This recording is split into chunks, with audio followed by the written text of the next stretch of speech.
You're listening to Thunder Country 98.3. The Pratt Greenbacks are on the court. Now, here's the voice of the Greenbacks, Cody Eastis. And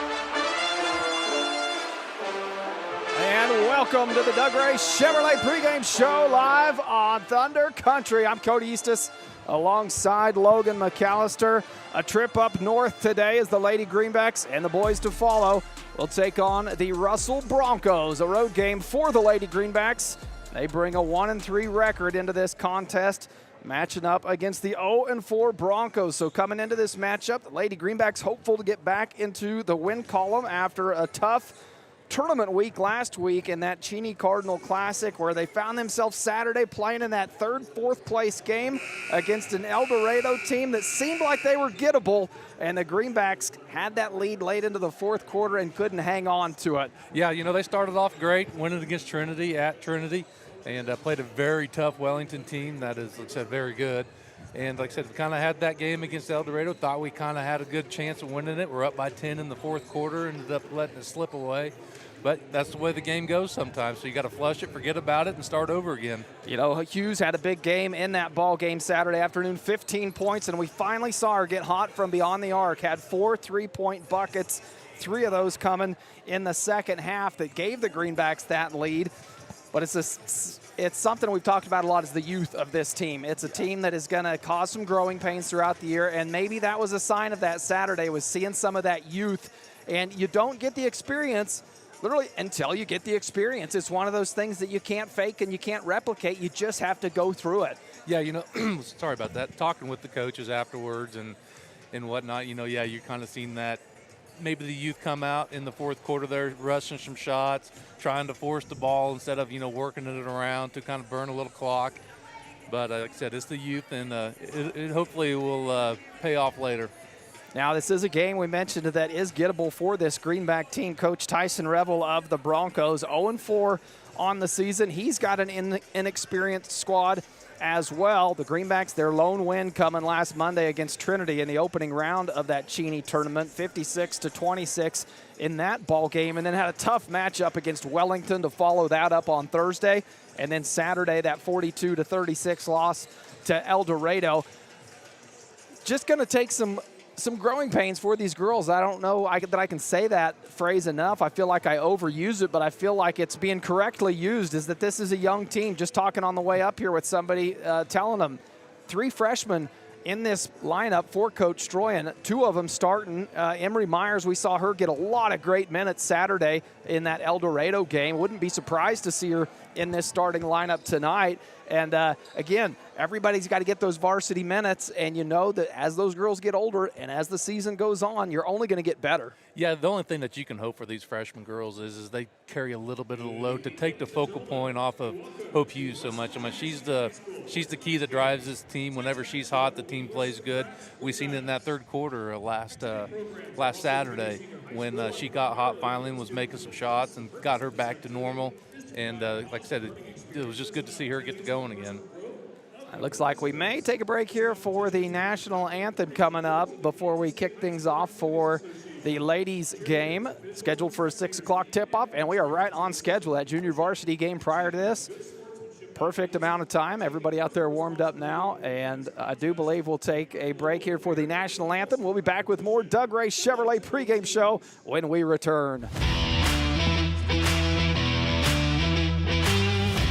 This December, Doug Ray Chevrolet in Pratt is helping you wrap up the year with cheer. Whether you're upgrading your ride or shopping for the perfect holiday surprise, you'll find unbeatable deals on new and pre-owned Chevrolets. From family-ready SUVs to hardworking trucks, there's something for every wish list. Stop in, take a test drive, and feel the holiday spirit with friendly service that's as warm as the season. Make this a December to remember at Doug Ray Chevrolet in Pratt, where hometown service meets holiday savings.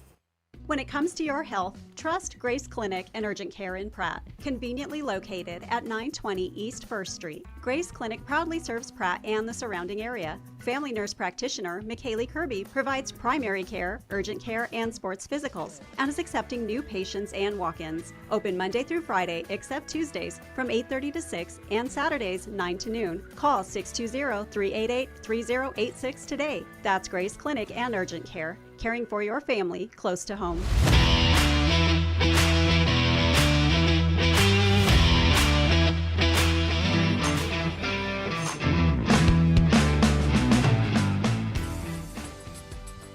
On the basketball court, a good offense is the best defense. You can count on me, Jamie Roach, your Farm Bureau agent, to be your family's point guard and defend you against whatever life throws your way. I am there to handle all your auto, home, life, and business insurance needs. Don't wait for the worst to happen when it comes to your insurance. Talk to me, Jamie Roach, today and see how I can help protect what matters most. Farm Bureau Property and Casualty Insurance Company, Western Agricultural Insurance Company.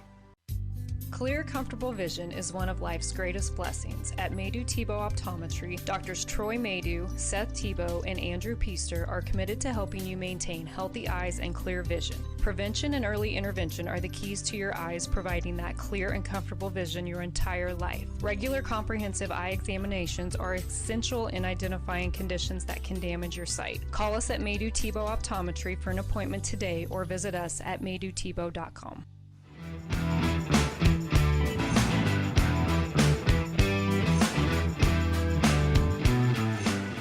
Welcome back to the Doug Gray Chevrolet pregame show. Time to get you all set for tip-off. Now we'll start with the Broncos of Russell. Number 3, a 5'7", Kinsey Zorn. Number 4, 5'5", Darius Barrera. Number 5, 5'6", Maddie Middleton. Number 15, 5'9", Hayden Creamer. And number 31, 5'9", Macy Patterson. Head coach for the Broncos, Tyson Revel.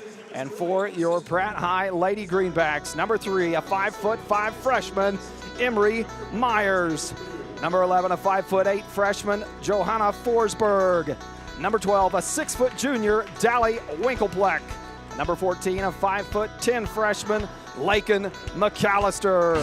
Number 24, a 5'9" senior, Hope Hughes. The Lady Greenbacks led by head coach Emma Stroyan, assisted by Catherine McAllister. Those are your starting lineups for the evening, and we are all set for tip-off here in Russell, Kansas, as the Lady Greenbacks bring their 1-3 record on the road. Broncos still looking for their first win of the season.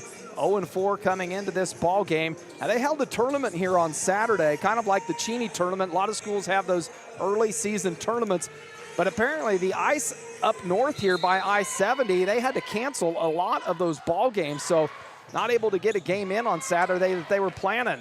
Now we are underway here. The Broncos come away with the tip, but some confusion out of the gate.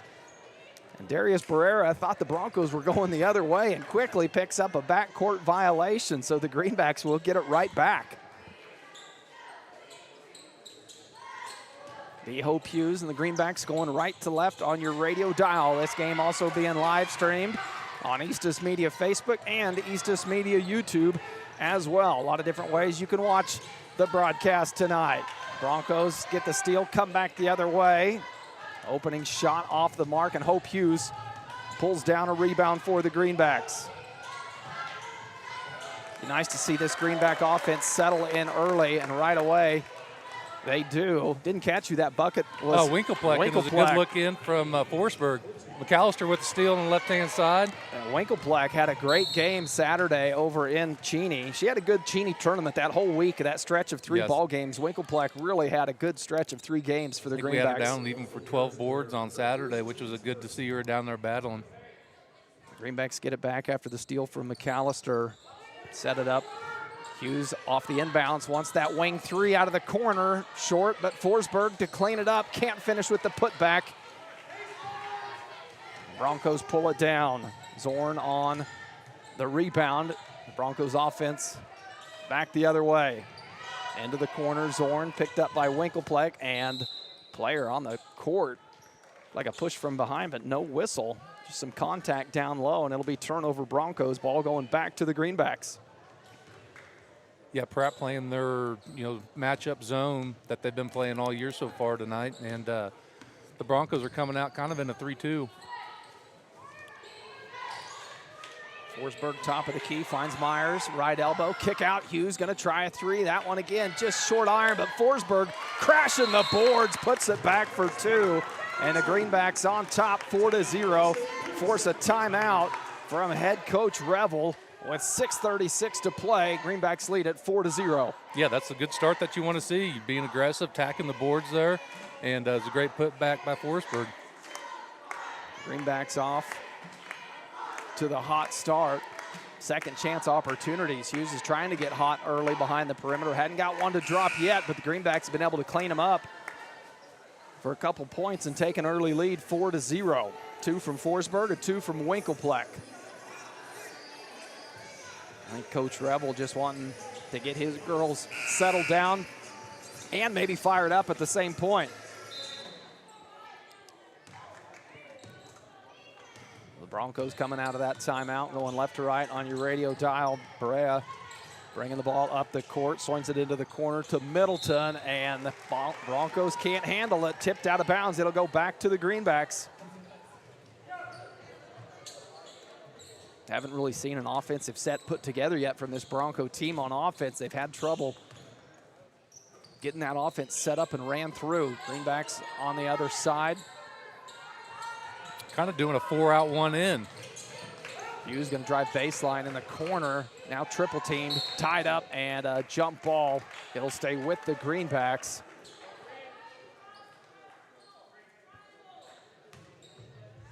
Hughes set to inbounds on the baseline for the Greenbacks. 6:07 to play. Are playing with the shot clock here.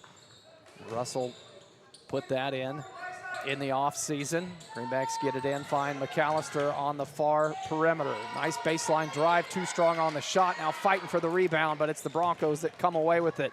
Trying to push it up ahead into the hands of Zorn. And yep, didn't get away with that travel.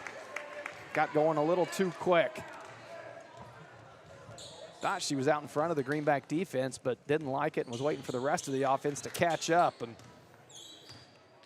carried her a little bit too far, and the errant pass from Forsberg. Should have been tipped off the Broncos, it looked like. Yeah, they are going to say a tip from the Broncos. So Hughes on the far baseline, comes into McAllister. Up top to Myers. Now Hughes running that baseline. Nice entry to Winkelpleck. Zone collapses, kick out to Hughes. Three-point shot, good. That was well executed. That was great inside-out action. Get the ball inside, have the zone collapse, and then the kick back out to Hughes, and that time got it to fall.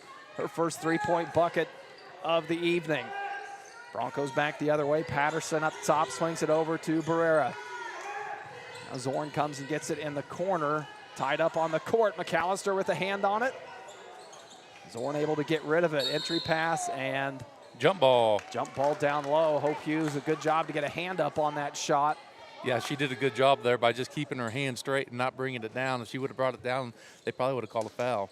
So possession arrow will stay with the Broncos. Trying to bring it inbounds and thrown into the hands of Hughes. Out in front, the Greenbacks have numbers. Forsberg and Myers running. Forsberg can't make the free throw. Myers there trying to clean it up, and a tie up on the court. Another jump ball, this one goes to the Greenbacks. That's why it's so important, kids out there, to trail and always be there. You never can assume that that layup is going to go in. Good job for Myers to stay with the play there. Forsberg going to try a three-point bucket. Back iron, no good. McAllister, backside rebound. Back iron, no good. No points for the Greenbacks on that possession. A couple good looks, just couldn't get it to drop. 4:40 to play here in the first. Greenbacks lead at 7-0. Middleton coming out top, and Myers gets a hand on it. Let them play a little bit.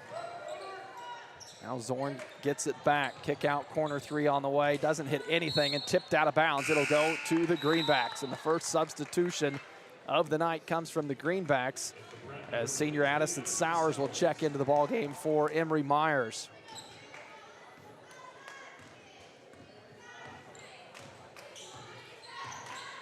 Hughes across midcourt. Start the offense in the corner with McAllister.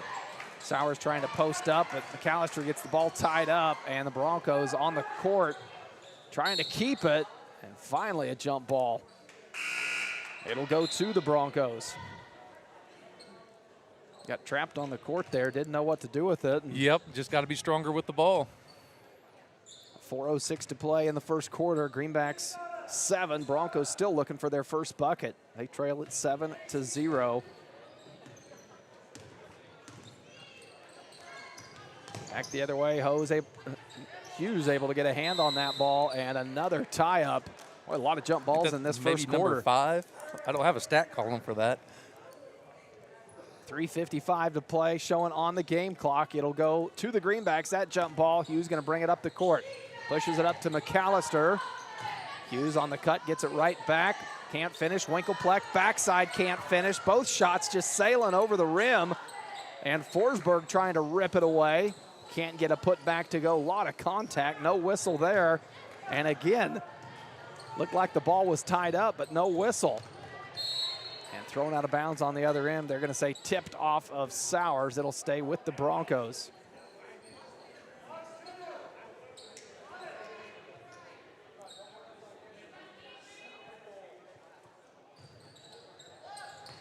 Entry pass from the baseline, out of bounds play, and our first free throw of the night will come as the whistle is called. Macy Patterson trying to go up for the shot, and they're going to get the foul against Lakin McAllister, her first team foul, and that will send Macy Patterson to the free throw line. Try to get the Broncos on the board. Banks it in. At the 3:29 mark, the Broncos put a point on the board in this 7-1 ball game. Second free throw, back iron, no good. Forsberg there for the rebound. Puts it on the court, going to take it all the way coast to coast, and she'll draw the foul at the bucket. Forsberg to the free throw line now for the Greenbacks. Good aggressive play from Johanna Forsberg. Yeah, she got the rebound off the missed free throw and just kind of I'm going to take it. She was thinking running the whole time.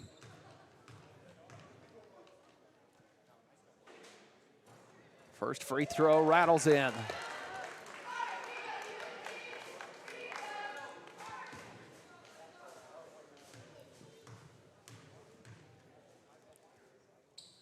Second free throw, front of the rim, doesn't go. I believe we have a lane violation on the Broncos. And that will be the call, so Forsberg a chance to redeem herself here at the free throw line.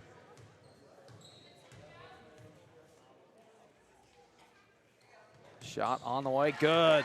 Takes advantage of that extra free throw, makes it a 9-1 ball game after the lane violation on the Broncos. Barrera tied up from the defense by Hope. Hughes has to get rid of it. Now into the corner to Patterson, tipped around, and Winkelpleck comes away with it. Gets it back to Hughes, looking up court, no lanes there to thread the needle. She'll slow it down and run the offense. Goes right side to Forsberg. Winkelpleck cutting through, and some contact will go against Kinsey Zorn. Picked up back-to-back fouls in the last 2 possessions.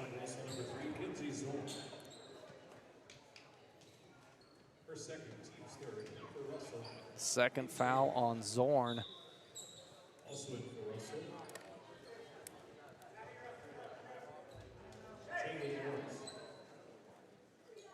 Substitutions now for the Broncos. It'll be Hughes to inbounds on the baseline. Finds Winkelpleck underneath the bucket, has to use a dribble to get back out, and the ball tied up while she tried to do it. Like Shaylin Morris into the ball game for the Broncos during that substitution. Along with Maddie Weeger. Who's doing, or I did the same thing. Yeah. Cross midcourt are the Broncos. Forsberg picking up the defense, top of the key, and now Hughes steps in, gets a hand on it, trying to chase it all the way into the backcourt, and they're going to say off the hand of Barrera, so it'll go to the Greenbacks on the baseline.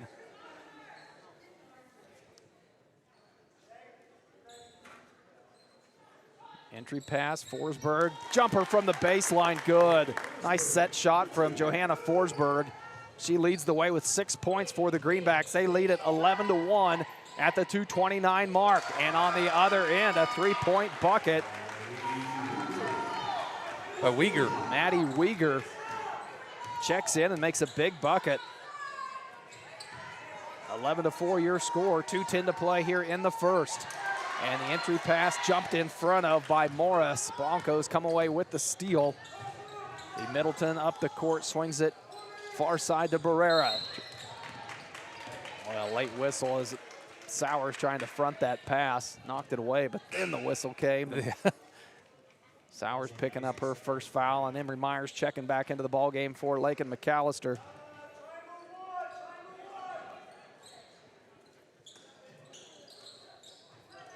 Baseline, Barrera, entry pass, tipped away, but goes right into the hands of Creamer. Can't get the shot to fall, and jump ball goes to the Greenbacks. Boy, a lot of jump balls this first quarter. Well, it gives the girls time to get a breather, you know. Little stoppage of play, under 2 minutes now here in this first, and the Greenbacks lead it 11-4. Myers going to try a three. Too strong on that one, falls into the hands of Middleton. Will she push it up the court? Tries to, and then Forsberg does a good job to slow her down. Middleton has to get rid of it. Goes to Barrera, kick out. And a baseline drive sealed off by Winkelpleck. Steps on the line, forced Creamer to pull up her dribble, tried to get to the rim on the baseline. Dally Winkelpleck playing good defense, puts a halt to that, and a full timeout taken from Coach Stroyan. 1:31 to play, Greenbacks on top, 11-4. We'll be back with more Greenback basketball.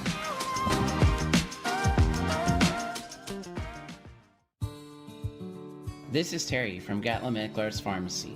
On display in our pharmacy is a nice assortment of over-the-counter items and a wide array of medical supplies, which includes knee scooters, walkers, canes, and bathroom items. We bill Medicare for respiratory supplies and immunizations. Our preferred pricing on prescriptions will get you through the door, and our customer service will get you to come back. Be sure to stop in today and see us on Country Club Road in Pratt. Uh-oh, that's a sound no one wants to hear. Pratt Glass has been helping homes and business owners with everything glass for over 80 years. Whether your business suffered a break-in over the weekend or you're needing to replace old leaky windows, and they also offer automotive glass repairs, automotive details, screens, dragging door adjustments, residential window replacement, storefronts, and 24-hour commercial residency service. Pratt Glass, 210 South Jackson in Pratt, 620-672-6463, or see prattglass.com.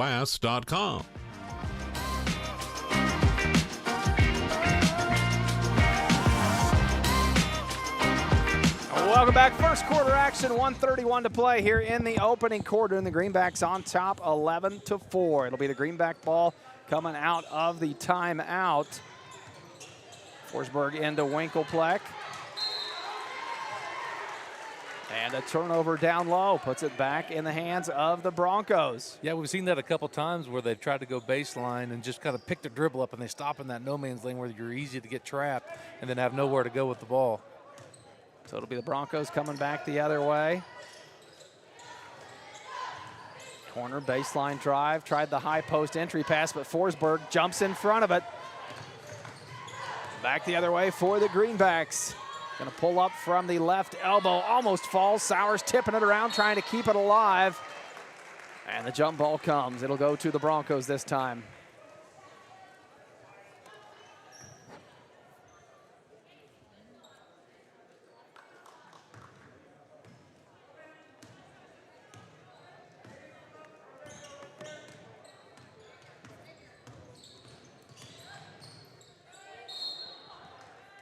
A whistle on the other end, another jump ball. Boy, jump ball, the favorite of the night.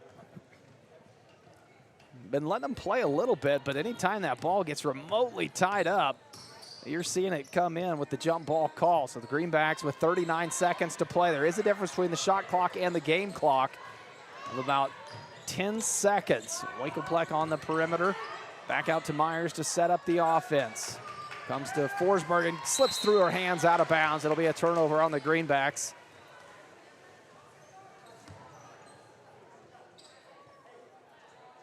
So now the Broncos can play for the last shot. Shot clock taken off the board. 22 seconds showing on the game clock. Baseline entry pass, and Patterson gonna draw the foul and go to the free throw line for her second trip tonight. See who they get that foul on for the Greenbacks. Might be Addison Sowers, I believe. Her second personal. Picked up her second. And And Patterson back to the free throw line. First shot good. 11-5 in favor of the Greenbacks with 18.6 seconds left. Patterson, second free throw shot, a high bounce off the rim, and Sowers pulls the rebound down. Hughes up ahead, takes center court, kick out to Myers. Short rim, no good. And the Broncos now with 6 seconds, a chance to get a shot off. Push it up ahead to Morris. Tries a shot, doesn't go. Offensive rebound, but can't get a putback off in time. So at the end of one quarter, Greenbacks 11, Broncos 5. We've got more basketball coming your way from Russell, Kansas here on Thunder Country.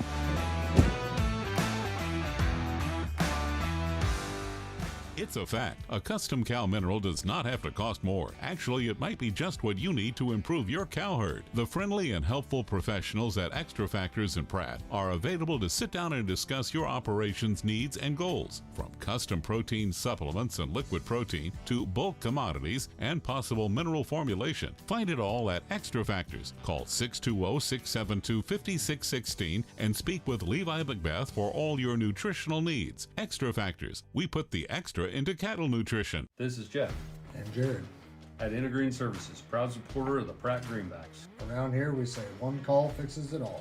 From HVAC, plumbing, septic, electrical, and even water well service. We're your hometown team you can count on, just like the Greenbacks on game day. We're proud to stand behind our athletes, our school, and our community. So when something needs fixing at home, call Intergreen at 620-672-2338 or visit intergreenservices.com. Intergreen Services, neighbors helping neighbors, always cheering for the Greenbacks. Welcome back to Russell, Kansas. Second quarter action about to begin. Greenbacks on top 11-5, and it will be the boys to follow. Yeah, they had a great opening quarter. You know, it's good to see the girls get some shots to fall. Like I said, putting up 11 in the first quarter. It's a good start. It's what we wanted to see. A 6-point lead as we start this second quarter. Greenbacks on top 11-5. Hughes passing on the corner three, reverses it to Myers' side, and she'll go to the free throw line after driving to the bucket and drawing the foul. Be the first trip to the free throw line for Emery Myers. Whistle against Maddie Weeger, her first, and Myers can't connect on the first.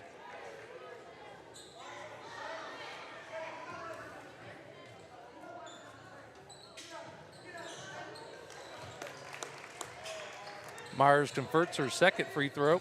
Makes it a 12-5 game here at the start of the second quarter. Back the other way, the Broncos. A handoff to Patterson, trying to reverse course. Myers almost comes away with the steal. Now Middleton going to try a three, good. Middleton, her first bucket of the night. It's a big one. Makes it a 4-point ball game. Greenbacks still lead it 12-8. Three-point bucket that's kept the Broncos in this. We had one in the first quarter from Weeger and then that big one from Middleton. Other than that, offense hasn't been able to produce a lot of points. Nice look from McAllister, but Winklepleck got caught underneath the bucket, couldn't finish, and then the Broncos going way out in front, nobody there. Greenbacks will let it go out of bounds.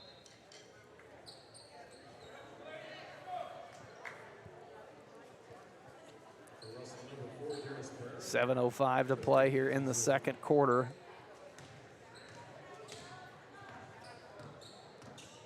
3-2 zone showing from this Bronco team. Myers left side, finds Winklepleck, nice look, finding Forsberg at the free throw line, and Johanna knocks it down. That was some of the best ball movement they've had all night. Don't leave it in your hands too long. Move it around quick, and then Forsberg takes advantage of it, knocks down the jumper. On the other end, shot up by Barrera. High off the glass, doesn't go, and it's Greenbacks coming back the other way.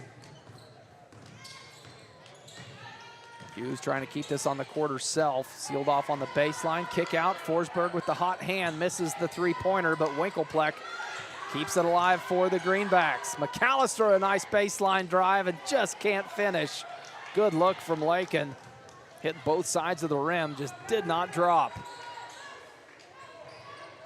The Broncos And a travel on the other end. Creamer with the pivot foot.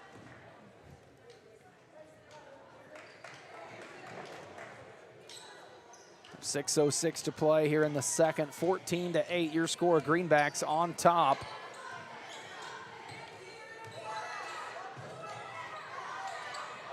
McAllister, top of the key, gets it back. Skip pass to Myers in the corner. Hughes wanting it on the far side. The Greenbacks find her. Shot blocked, but it'll send Hughes to the free throw line to shoot three. Feel like they're tightening this game up a little bit. Yeah, we didn't see those calls in the first quarter. That was another good possession by the Greenbacks, though. The ball felt like it was moving a little faster. It wasn't sticking. So it was good to see that, like I said, the ball just moving around a little bit instead of just sitting there holding it. Hughes at the free throw line knocks the front of three down. That foul against Maddie Middleton, her first of the night. Second free throw from Hughes, good.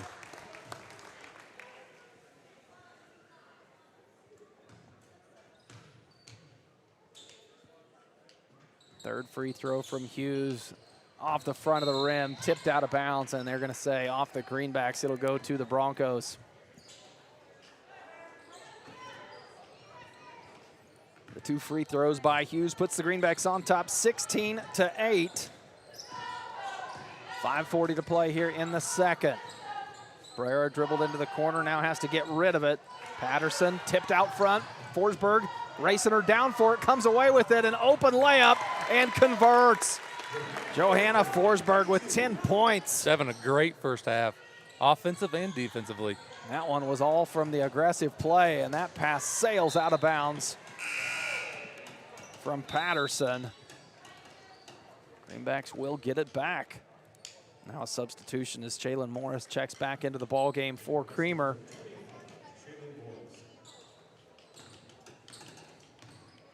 Hughes across half court. Skips it over to McAllister. Nice dribble drive by McAllister, but too strong on the shot. Myers trying to tie up the backside rebound, and she does. Possession arrow will go to the Broncos.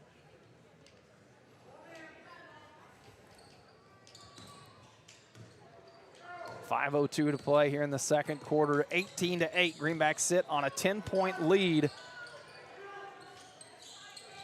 Entry pass, kick out. Middleton thought about the three, now swings it left side. Long two-point shot on the way, and Winklepleck there for the defensive rebound.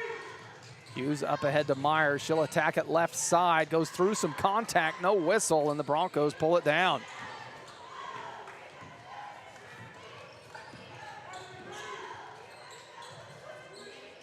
Back the other way, Brera running point. McAllister almost comes away with the steal. Brera back to middle court. Middleton comes back to the short corner. Couple dribble drive and a shot. Hughes thought she went straight up, but she'll get called for the foul and send Middleton to the free throw line. Hughes picks up her first foul of the evening. First free throw, back of the rim, no good for Middleton. Middleton with a big three-point bucket to start this quarter off, and the Broncos scoreless since that bucket. Greenbacks on a 7-0 run. And that free throw doesn't go either. Winklepleck with the defensive rebound. Hughes looking to get out and run. Trying to split the defense off the dribble. Kick out. Forsberg tries a three. Backside rebound from McAllister, and she'll go to the free throw line. Getting fouled on the putback. And the foul goes against Hayden Creamer, her first. McAllister at the free throw line for the first time tonight. First shot short.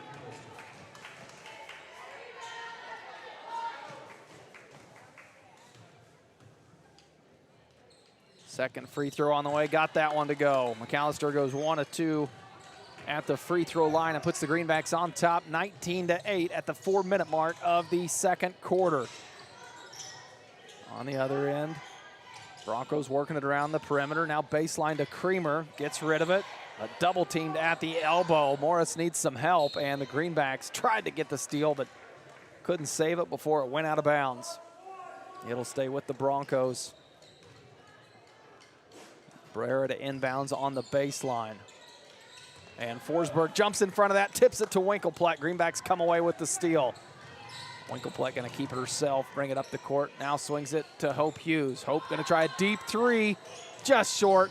Chases it down, gets her own rebound. Putback doesn't go either. Winklepleck, though, trying to keep it alive.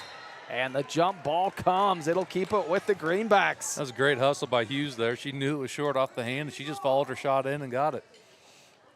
Just couldn't finish it with the putback, and then Winklepleck with no quit there, fighting for that tie-up.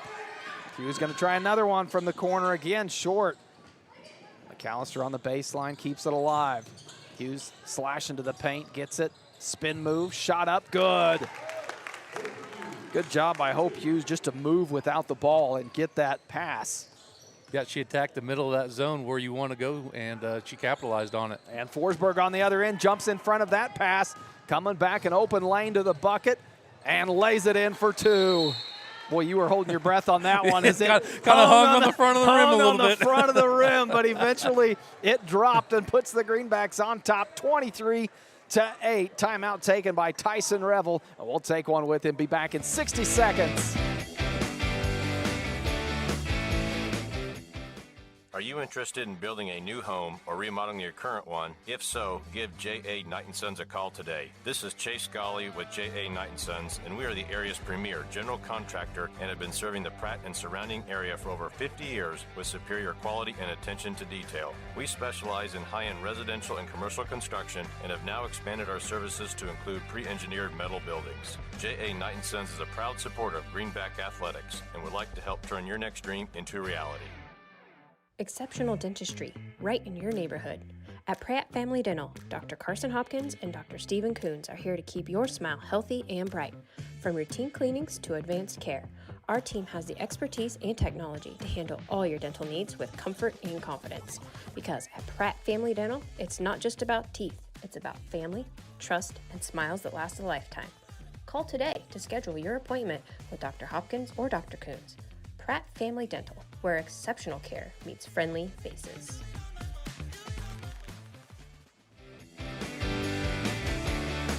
Welcome back. Second quarter action. Greenbacks on top, 23-8, 2:56 to play. Head coach Tyson Revel of the Broncos taking a timeout there as the Greenbacks are on a 12-0 run midway through this second quarter. The lone bucket coming from the three-pointer from Maddie Middleton for the Broncos. They have struggled to put their offense together. Trip to the free throw line here to try to change that. It's Hayden Creamer fouled on the way up. I believe they got it on Hope Hughes. That is Hughes' second foul.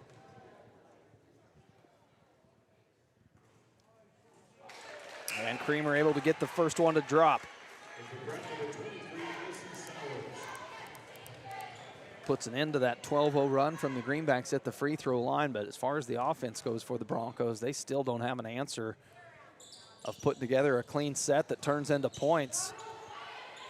Sowers pulls down the rebound on the missed second free throw from Creamer, and Forsberg coming back the other way. Myers on the baseline on the kick out, gives it back to Forsberg. Dribble in, McAllister now to Hughes far side. Forsberg, there's that free throw jumper she likes, knocks it down for two more. Forsberg with 14 first half points for the Lady Greenbacks. 8 of them coming in this second quarter. On the other end, Broncos the other way. Uyghur thought about the three, and the entry pass deflected into the hands of McAllister.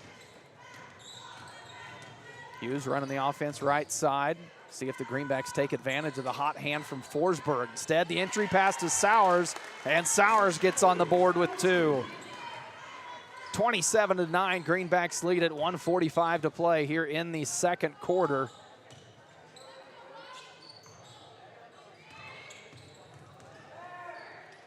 Broncos started in the middle, now go far side to Barrera. Entry pass tipped away from Sowers. Broncos will have to chase it down and reset. 15 on the shot clock. Right elbow jumper from Uyghur. Too strong, but the Broncos keep it alive. and can reset the offense. Skip pass far side. Hughes trying to tie it up. Needs to stay with it. She does. And a three-point bucket on the way. Front of the rim doesn't go. Middleton tried to get another one to drop, but that one not falling. And Myers on the fast break, just tipped from behind, doesn't fall. And another jump ball. Another tie-up jump ball underneath the bucket. This one will go to the Broncos.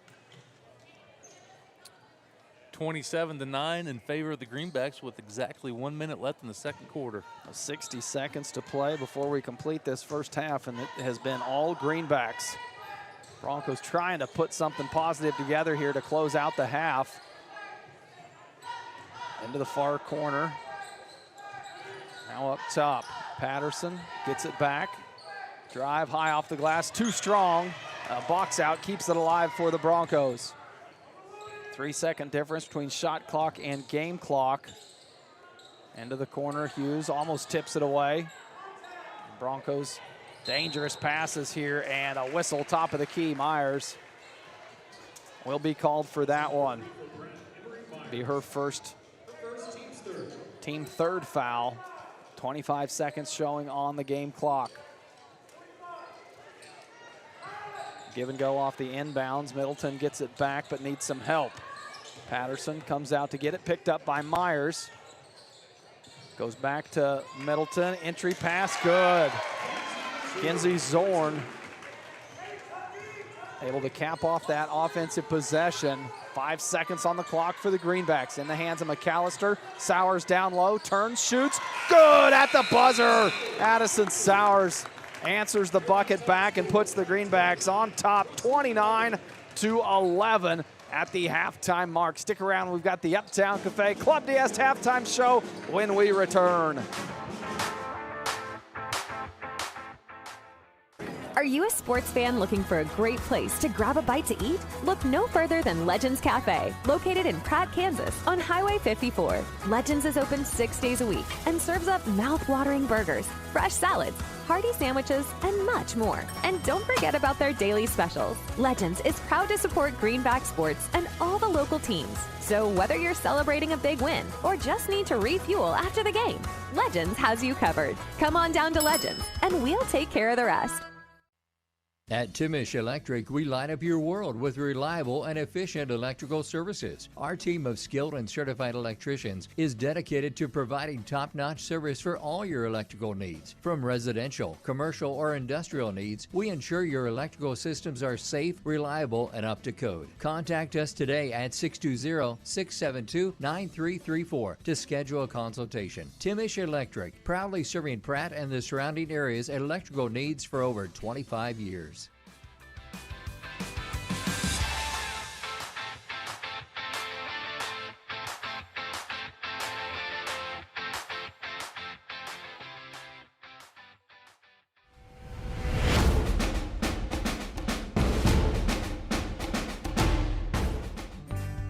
Mead Lumber in Pratt is looking better than ever. Stop by and see our brand new renovations with the same friendly faces you know and trust.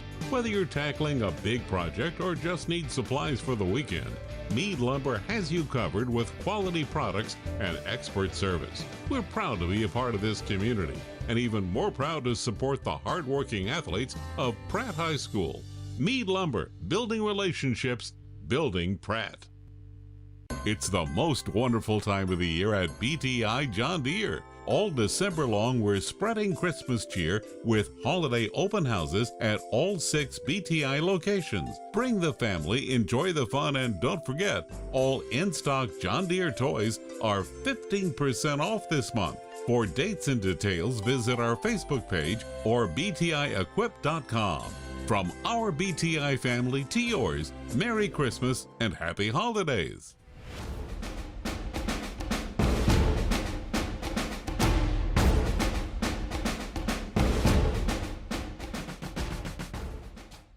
Welcome back to the Uptown Cafe Club DS halftime show here on Thunder Country. Lady Greenbacks on top 29-11 after one half of play. And next up, it will be the boys and Coach Batten in action here in Russell, Kansas. Coach, coming off a busy week wrapping up that Genie tournament but you wouldn't have it any other way. Come home with a first-place finish, some tough ball games. Your boys looked great. After the dust has settled a little bit and you've had a chance to reflect on that tournament, what all do you take away to that from this early point in the season? Well, I thought it was a good week for us. We got to see 3 different styles of play, with Hudge Trinity trying to press us all over the floor, and I thought we did a good job handling that. And then a little different with Wellington, playing some different zones. And then, just the bigs and the physicality of Cheney. I thought that was good for us to just see all those different styles early in the season. And I was really happy with the way it turned out and the way we played, all except for a little bit there in the Wellington game. I thought we did a good job last week. A question not so much basketball related, but more player related is Arlie Morrell. We've talked about him all season long. Saw him sign with K-State this week, committed to play football at K-State, and could not be happier for the young man that he is. How much do you feel like that is a weight off his shoulders now as this season goes on, that he's got that chapter solved and ready to move on and can celebrate it, get excited about it, as what a turmoil that he had to go through to eventually land on what I think is the best landing spot that could have been possible for him? Yeah, I don't think people really understand what goes into that. And, you take recruiting trips and you do all these things to finally pick a spot, and you pick a spot and the coach gets fired, and then you go on some more recruiting trips, you pick another spot, that coach leaves, and it just, golly, man, you just hurt for a kid like that. I know, and you got to think it's a pressure that's there. Yeah, 100%. And, I think K-State's going to be a great fit. And I do think it's probably a weight lifted off his shoulders a little bit. But, you want to talk about a kid that handled it with a lot of dignity and humility and just kind of rolled with the punches. And he was dealing with all of that last week, and you couldn't tell. Right. He didn't bring that to the table. He didn't bring that, on us. And I don't know. I don't know that I could have handled it that way as an 18-year-old. I think I probably would have handled that a lot different. And that just speaks volumes of the type of kid he is, because, it is. He signs with Iowa State, and then 2 days later, their coach is gone, and it's like, what? Come on. And with no warning, Yeah. No warning. And so, I'm glad K-State swooped in and has offered him, and I do think that's going to be a great fit for him. Got a new staff, and so excited about that. But I'm super happy for that kid. Well, it's going to be fun to watch your team and him the rest of the season. You guys have a big matchup tonight against the Broncos. And per your words, we get to see an Arlie Morrell now without the weight on his shoulders of what we can expect from him. So should be a fun one, Coach. Appreciate your time, halftime and postgame as always. All right. That's head coach Chris Patton. When we come back, we'll give you stats and more from the first half here on the Uptown Cafe Club DS halftime show.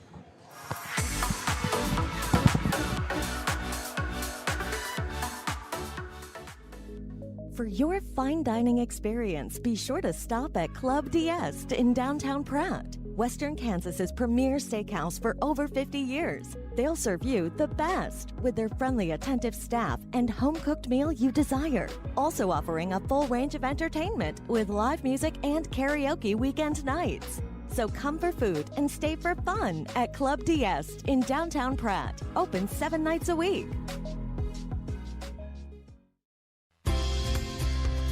This is Chris with Car Auction Real Estate. We've been proudly moving assets since 1965, with locations in Pratt and Larned servicing the surrounding counties. Jamie here with Car Auction and Real Estate. While our marketing strategies clearly stand out, we stand strong on our principles of integrity, transparency, and reputation in our industry. Whether it be buying, selling, auction, or appraisal needs, look us up online at carauction.com. Good luck and go Greenbacks.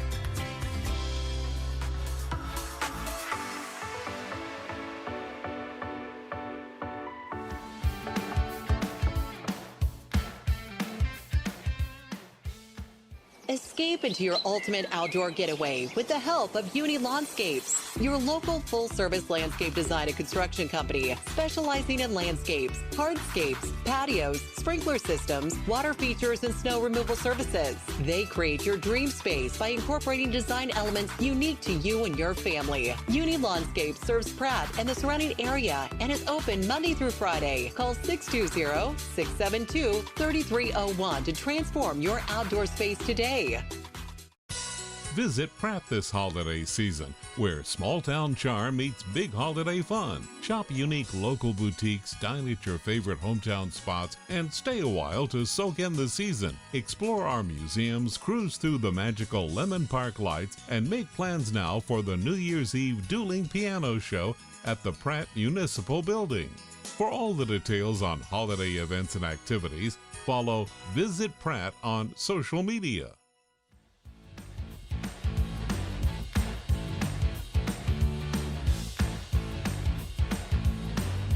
Welcome back to the Uptown Cafe Club DS halftime show here on Thunder Country. I think we could have gone another 30 minutes with Coach Patton there on the topic that is the NCAA and the coaching carousel. I kind of had to think everybody could do that. I had to cue him up there, Coach. I got to go back on air.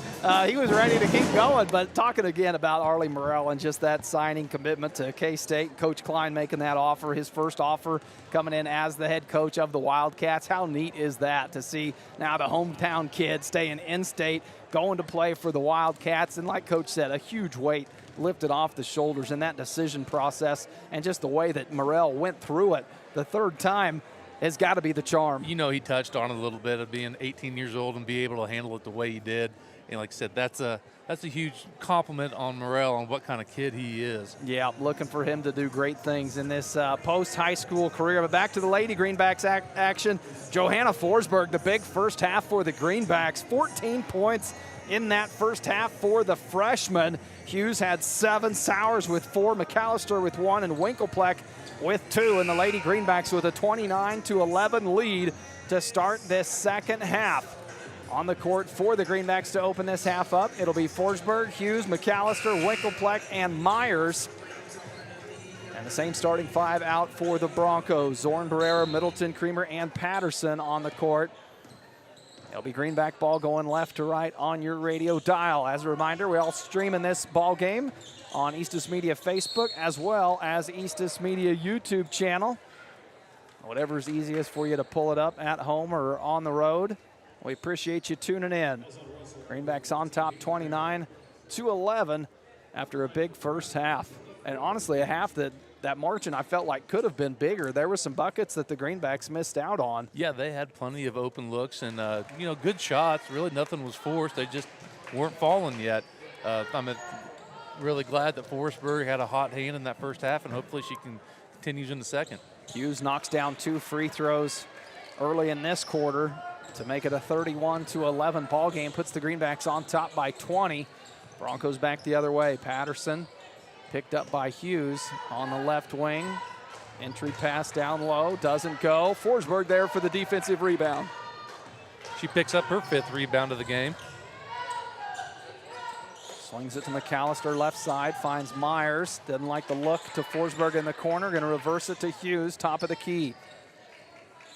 Myers will come out and get it. There's Forsberg, far corner, 3-point shot. Just misses the mark right. Tipped out of bounds, though. It'll stay with the Greenbacks. Went off the shoulder of Macy Patterson.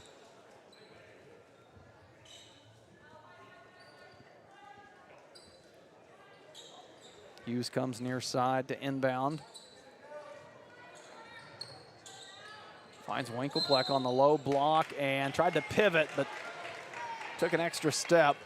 Called for the travel. That is one thing that the Greenbacks did do a good job of in the first half, was limiting the amount of turnovers, and that's just crucial on winning games. It comes down to every possession. Yeah, when you have a possession that you can't even get a shot at the rim, no chance at all to put points on the board. And the Greenbacks out running here, up ahead. Forsberg left side, Winklepleck right side. Forsberg going to take it herself and lay it in. Forsberg with a career-high 16 points in her very early freshman campaign as a Pratt High Greenback. And a whistle down low will send a Bronco to the free throw line. They get McAllister with her second foul.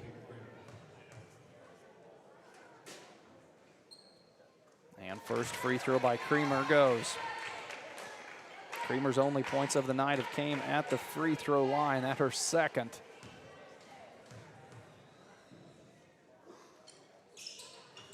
Second shot good. Creamer goes 2 of 2 at the free throw line to make it a 33-13 ball game, and the Greenbacks trying to push it up ahead but lose it down low. Pereira comes away with the steal up ahead to Zorn. Zorn can't finish. Tipped around, kept alive by the Broncos. Step through, out of bounds. It'll stay with the Broncos. They're going to say off the knee of Hughes.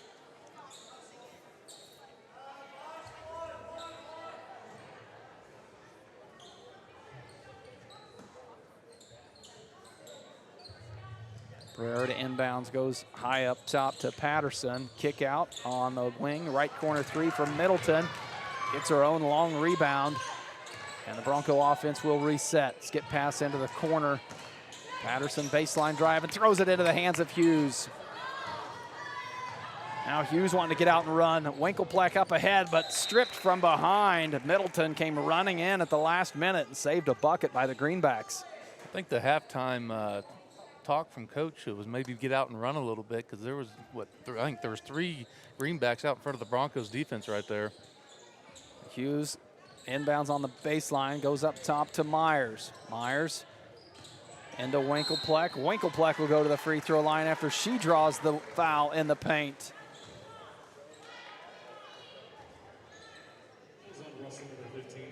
Foul goes against Hayden Creamer, her third. As Winkelpleck will go to the free throw line. First free throw, front of the rim, no good.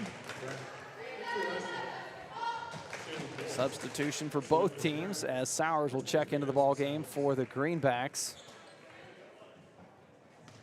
Morris back into the ball game for the Broncos. Second free throw from Winkelpleck. Long rebound. She chases it down and keeps it alive. Greenbacks will reset. Hughes in the corner. Three-point shot on the way. Rattles out. Winkelpleck backside rebound. And Sowers there to clean it up. Sowers with 6 points on the night. Just came in and played valuable minutes off the bench for Coach Stroyan. Ball tipped around. Broncos keep it alive. Myers almost comes away with the steal. Kick out. Middleton thought about the three. Now gives the defense time to catch up. She's got to get rid of it. And into the hands. Hughes comes away with it. Looking up ahead. Does she have numbers? She'll keep it on the court. Now tries to thread the needle. Tipped back out. Gets it left side. Pump fake on the three. Now Forsberg. Twice Hughes passing up on that three, and it results in a turnover. The hesitation by Hughes. Let her fly, Hope. Yep, let her fly. No, another good possession there, though, with some good ball movement on that left side. You know, it was moving back and forth really well, and she had an open look. It just kind of slipped out of her hand a little bit, and I think she was trying to re-grab it and slid her feet. 5:05 to play here in this third quarter. Greenbacks on top, 35-13. Bronco ball coming right to left. On the right side, three-point shot attempt, no good as Uyghur tried to knock one down. But the Broncos keep it alive for now as the Greenbacks with hands in there trying to tie it up, and a jump ball will stay with the Broncos.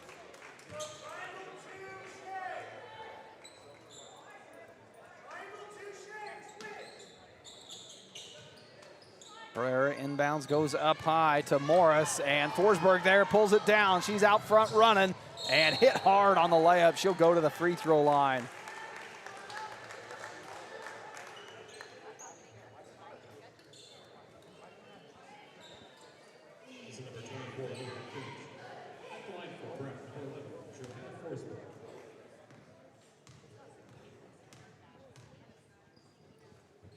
Forsberg first free throw good.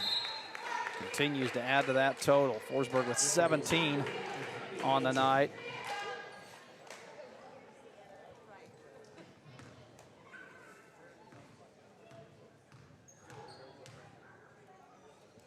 Second free throw on the way, front of the rim, and gets the roll. Forsberg goes 2 of 2 at the line. Hughes stayed back to play defense. Broncos need some help, and it forces a turnover. Myers pulls it down and keep it on the court herself. Nice step through by Emery Myers and finishes at the rim. Great move by Myers, just being aggressive, stepping through 2 defenders, taking the contact and finishing. And a full timeout taken. 4:30 to play. Greenbacks on top, 39-13 here at Russell, Kansas. We'll be back with more Greenback basketball when we return. This December, Doug Ray Chevrolet in Pratt is helping you wrap up the year with cheer. Whether you're upgrading your ride or shopping for the perfect holiday surprise, you'll find unbeatable deals on new and pre-owned Chevrolets. From family-ready SUVs to hardworking trucks, there's something for every wish list. Stop in, take a test drive, and feel the holiday spirit with friendly service that's as warm as the season. Make this a December to remember at Doug Ray Chevrolet in Pratt, where hometown service meets holiday savings. When it comes to your health, trust Grace Clinic and Urgent Care in Pratt, conveniently located at 920 East 1st Street. Grace Clinic proudly serves Pratt and the surrounding area. Family nurse practitioner McKaylee Kirby provides primary care, urgent care, and sports physicals, and is accepting new patients and walk-ins. Open Monday through Friday, except Tuesdays, from 8:30 to 6, and Saturdays, 9 to noon. Call 620-388-3086 today. That's Grace Clinic and Urgent Care, caring for your family close to home.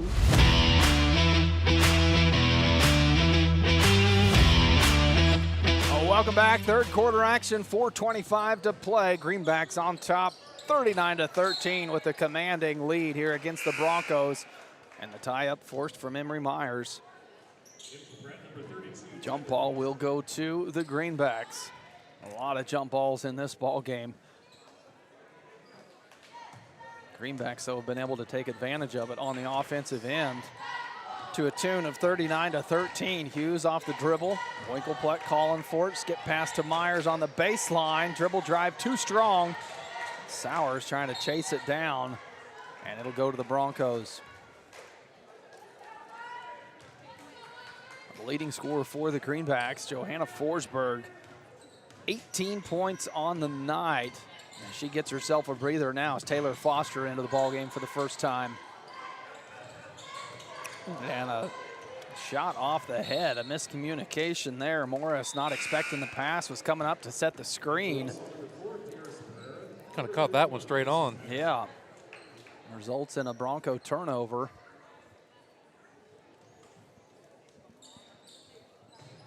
Now Myers, right side, gets it back to Foster. Hughes comes out to get it.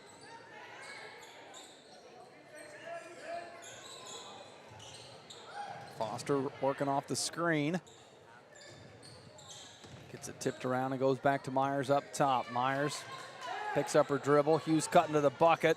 One dribble, left hand, no good. And see who it goes off of. They're going to say off of a Bronco hand, so it will stay with the Greenbacks.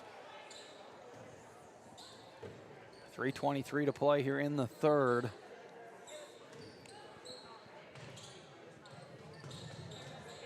Inbounds comes to Foster. Dribbles into the paint. Good look from Taylor Foster. She picks up her first bucket of the night. About an 8-foot jumper from the right side and got the shooter's roll. 41-13 your score. Other way, Middleton, right side. Hughes with her hands on it. No whistle on the tie-up. Play on. Middleton going to come and get it back.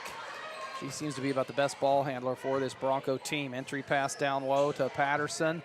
Shot not there and tipped out of bounds. Again, we'll stay with the Broncos.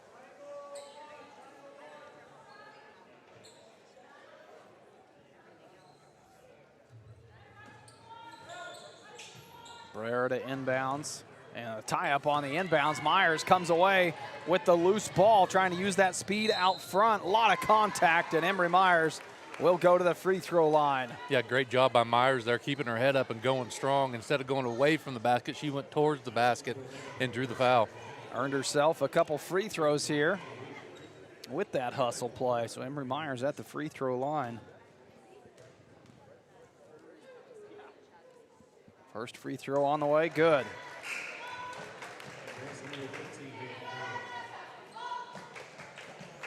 Only points of the quarter for the Broncos have come at the free throw line. So once again, this Greenback defense really doing a good job. Myers knocks down the second. Makes it a 43-13 ball game. Myers out there leading point on the defense. Middleton, entry pass. Sowers goes straight up and blocks it. Nice block from Addison Sowers. Puts the ball back in the hands of Hughes. Hughes up ahead. Myers off the glass. Backside rebound from Sowers doesn't go, but the tip goes to the Broncos. Nice look from Hughes, getting that ball down low under the bucket. Myers just not able to finish, and then looked like Sowers was going to clean it up on the backside, and another missed opportunity for the Greenbacks.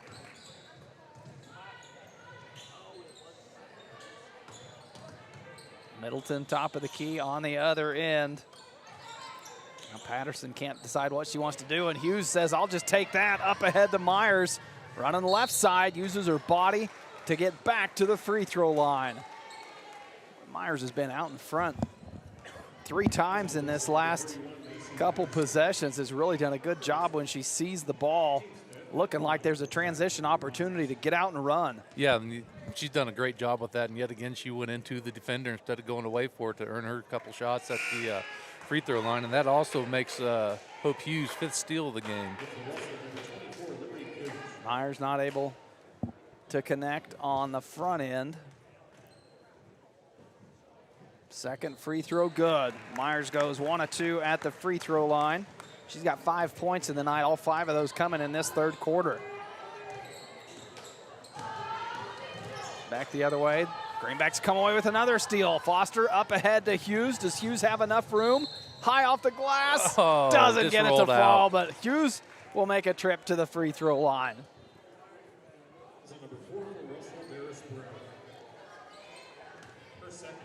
That foul against Darius Barrera, her second, and Hughes at the free throw line, front of the rim, misses the first.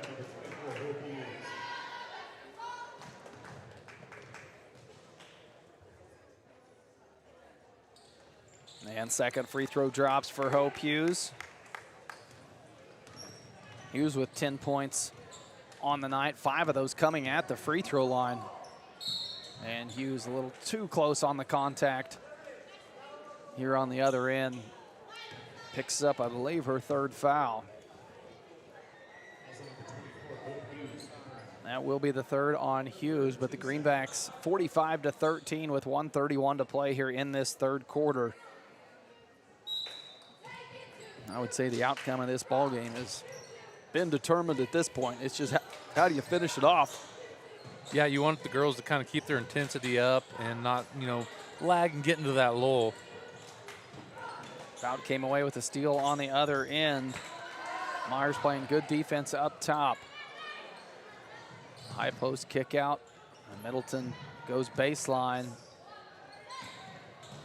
All still alive in the paint there. Boy, a lot going on in the paint. And finally a whistle comes to slow it down. I believe they got Foster on the arm there. Yeah, Foster will pick up her first. That'll send Barrera to the free throw line. Back iron, no good. Barrera still looking for her first points of the night for this Bronco team.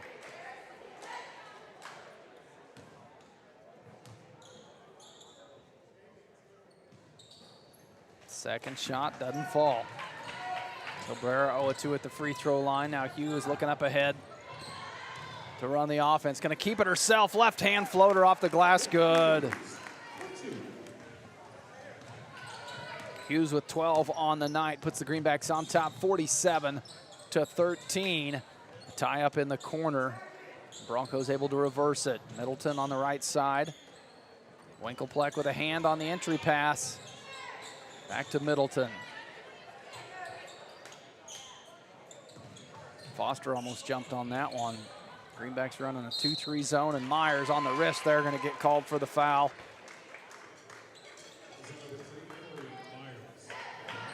She picks up her second. Myers picks up her second.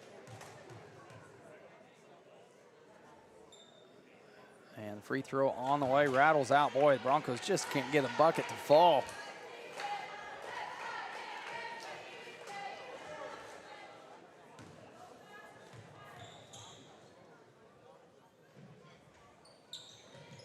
Second shot, back of the rim, doesn't go, but the rebound kept alive, and a jump ball. Liberty Kunch trying to go up with that ball, but tied up, and the jump ball goes to the Greenbacks.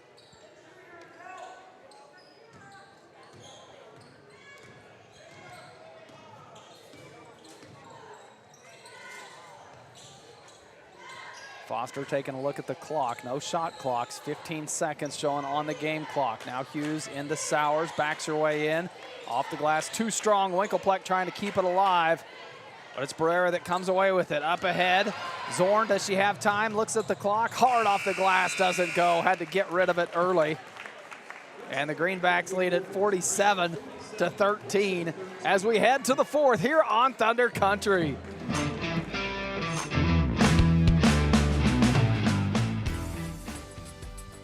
On the basketball court, a good offense is the best defense. You can count on me, Jamie Roach, your Farm Bureau agent, to be your family's point guard and defend you against whatever life throws your way. I am there to handle all your auto, home, life, and business insurance needs. Don't wait for the worst to happen when it comes to your insurance. Talk to me, Jamie Roach, today and see how I can help protect what matters most. Farm Bureau Property and Casualty Insurance Company, Western Agricultural Insurance Company. Clear, comfortable vision is one of life's greatest blessings. At Maydew Tebow Optometry, Doctors Troy Maydew, Seth Tebow, and Andrew Peaster are committed to helping you maintain healthy eyes and clear vision. Prevention and early intervention are the keys to your eyes, providing that clear and comfortable vision your entire life. Regular comprehensive eye examinations are essential in identifying conditions that can damage your sight. Call us at Maydew Tebow Optometry for an appointment today or visit us at maydewtebow.com.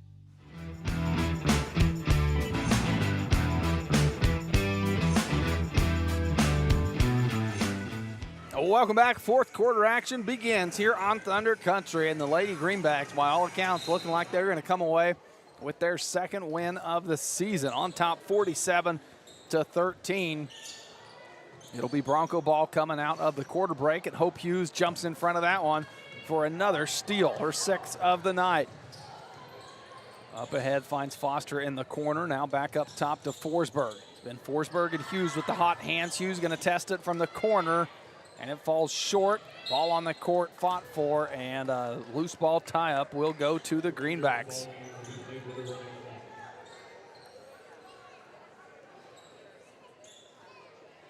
We do have a running clock in the fourth quarter here. So the running clock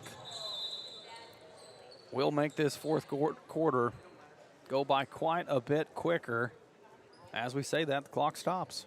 Well, yeah, I don't know what happened there. The official stopped it, so maybe the score's not. I don't know. I'm not even going to assume on that one. I have no idea, really.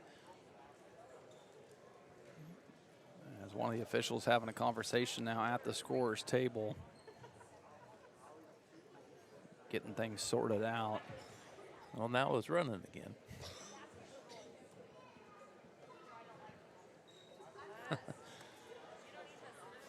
Still having a conversation. Not sure what the conversation would be about unless it is about the running clock of whether or not it should be started. It's a 47-13 ball game, so 34-point margin.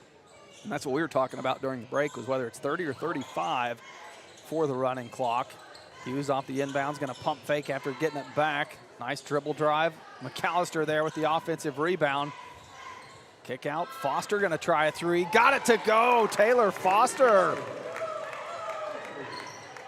picks up a three-point bucket.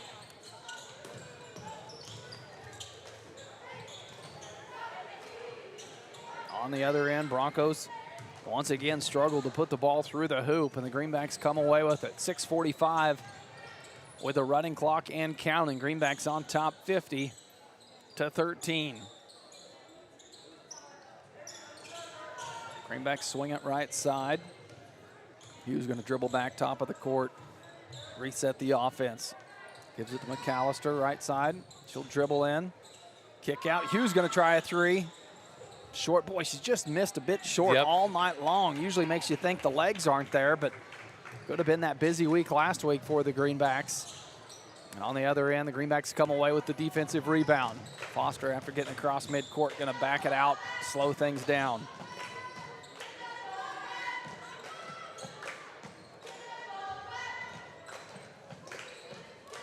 McAllister in the corner, goes back to Foster.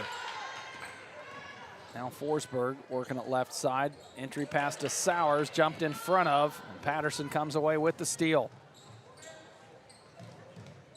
Up ahead, Middleton. 2-point bucket, too high off the glass, falls in the hands of Hughes on the backside rebound.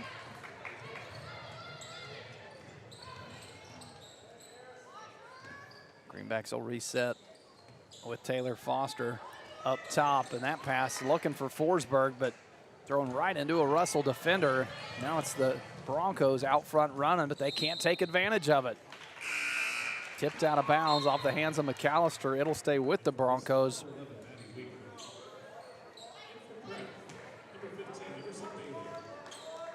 Now for the first time in the ball game tonight for the Greenbacks, number 15, Emerson Bailey will check into the ball game.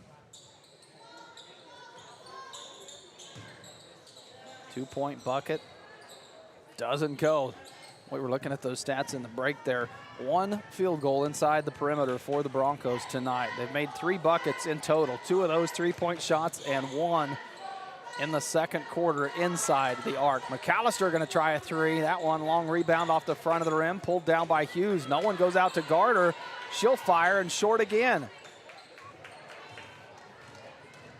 2 good looks from the Greenbacks from the arc. Neither one of them drop, and it's the Broncos back the other way. Dump down pass. And there's the 2-point bucket. Yeah, you just got to talk about it to bring it into existence. Yep, that one's on you again, buddy.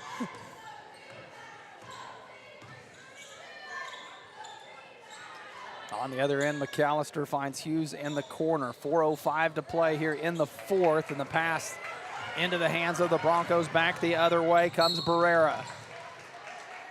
Bailey commits the foul. Will send Barrera to the free throw line.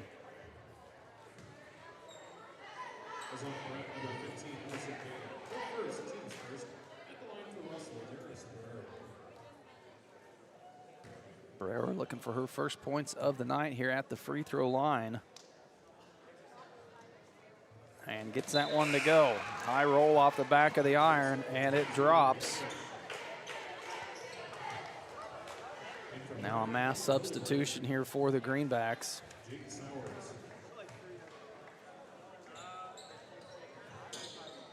And right side of the rim, Broncos keep it alive. Into the ball game in that substitution for the Greenbacks. Hannah Ritz, Jade Sowards, and Hildebrand, it looks like. The Broncos able to pull down some offensive rebounds. Just can't get it in the bucket, though. That shot short, and another trip to the free throw line coming. This time for Kinsey Zorn.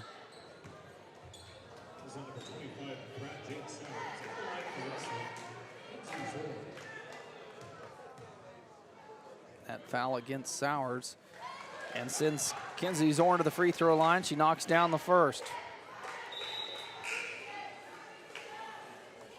Kinsey Zorn, one of those athletes, did not play basketball last year for this Bronco team.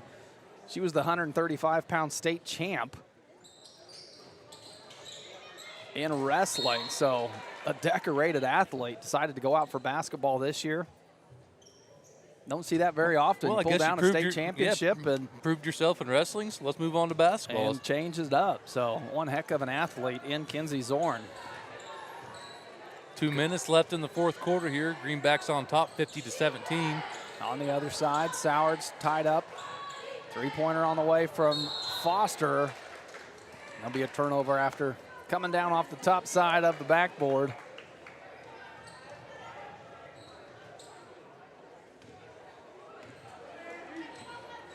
.142 to play. Broncos trailing 17-50 in this ball game. Dribble drive, pull up from the free throw line. Offensive rebound. And the Broncos keep it alive. And a whistle on the backside. Looks like Kinley Hildebrand going to get whistled for that.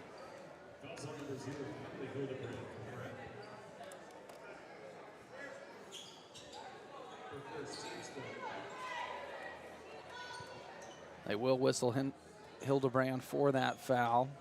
Broncos set to inbounds on the baseline. Middleton running the inbound duties. Goes up top, and another whistle as Ritz and Sowards on the double team. And then they get Ritz on the foul. That'll send Kinsey Zorn back to the free throw line. First free throw does not fall.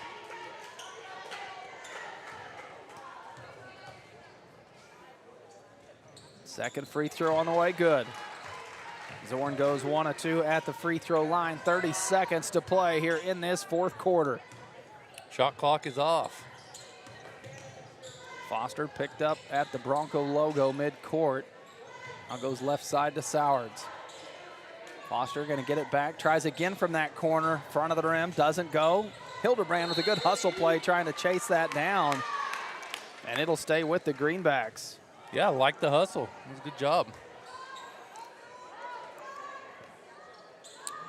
Inbounds from Foster as the time ticks down, and the Greenbacks not able to get a shot off, but they won't need it. 50-18, your final score. Greenbacks pick up their second win of the season, improve to 2-3, and a good road win for Coach Stroyan and her Lady Greenbacks. Stick around, we've got the Maydew Tebow Optometry post-game show coming up with stats and more here on Thunder Country.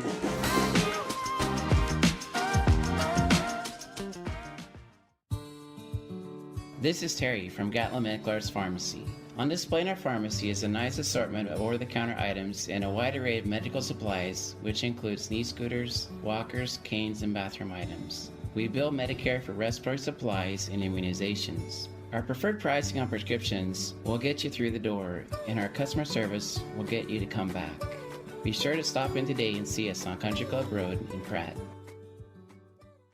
Uh-oh, that's a sound no one wants to hear. Pratt Glass has been helping homes and business owners with everything glass for over 80 years. Whether your business suffered a break-in over the weekend or you're needing to replace old leaky windows, and they also offer automotive glass repairs, automotive details, screens, dragging door adjustments, residential window replacement, storefronts, and 24-hour commercial residency service. Pratt Glass, 210 South Jackson in Pratt, 620-672-6463, or see prattglass.com.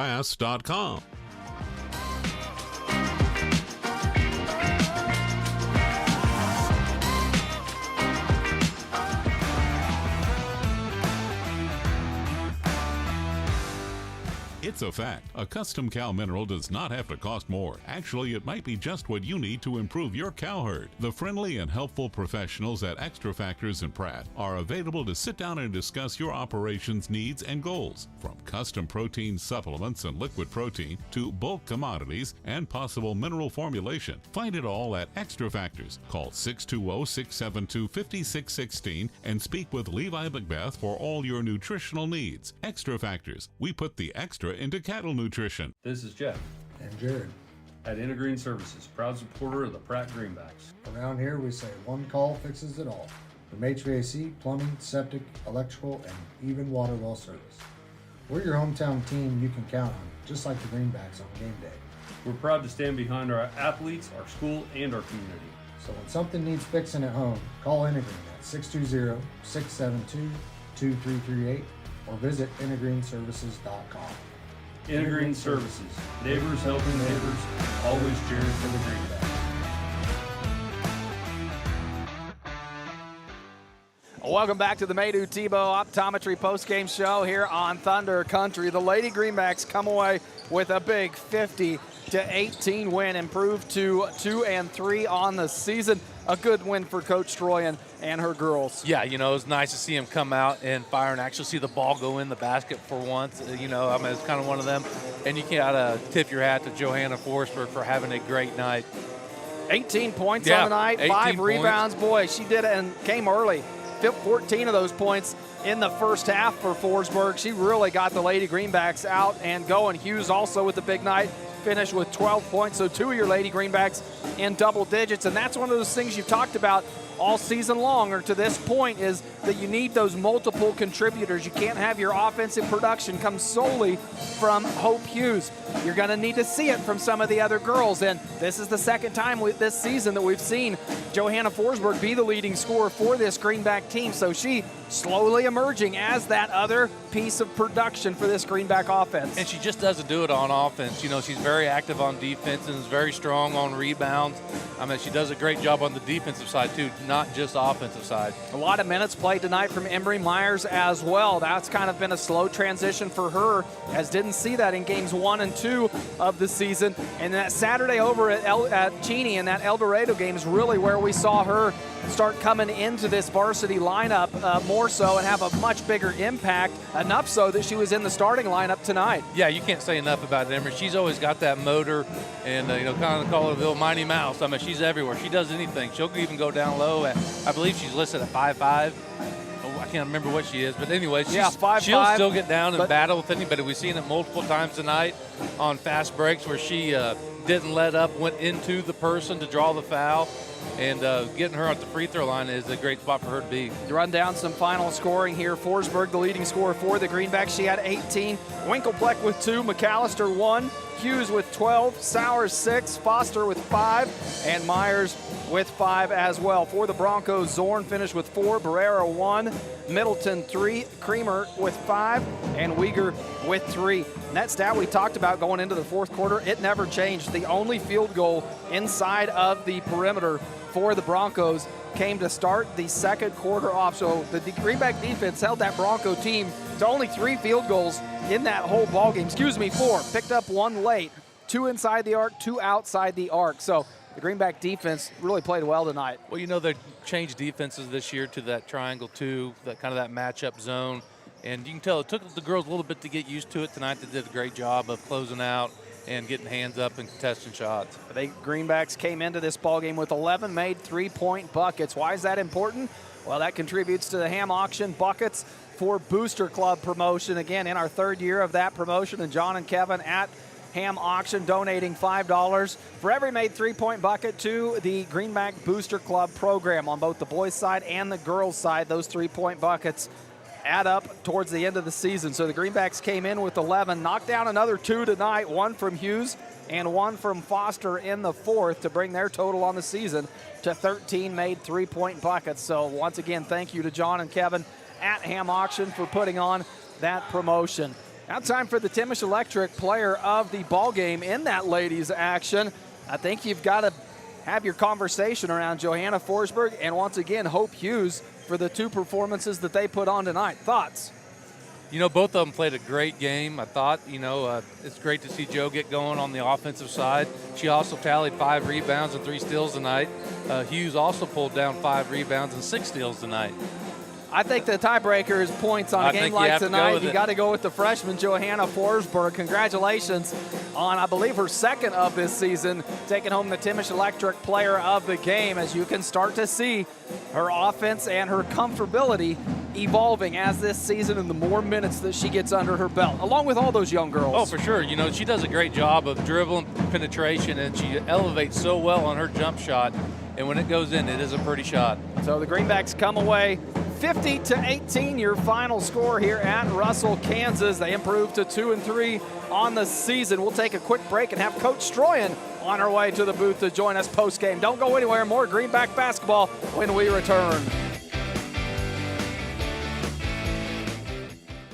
Are you interested in building a new home or remodeling your current one? If so, give J.A. Knight & Sons a call today. This is Chase Golly with J.A. Knight & Sons, and we are the area's premier general contractor and have been serving the Pratt and surrounding area for over 50 years with superior quality and attention to detail. We specialize in high-end residential and commercial construction and have now expanded our services to include pre-engineered metal buildings. J.A. Knight & Sons is a proud supporter of Greenback Athletics and would like to help turn your next dream into reality. Exceptional dentistry, right in your neighborhood. At Pratt Family Dental, Dr. Carson Hopkins and Dr. Stephen Coons are here to keep your smile healthy and bright. From routine cleanings to advanced care, our team has the expertise and technology to handle all your dental needs with comfort and confidence. Because at Pratt Family Dental, it's not just about teeth, it's about family, trust, and smiles that last a lifetime. Call today to schedule your appointment with Dr. Hopkins or Dr. Coons. Pratt Family Dental, where exceptional care meets friendly faces.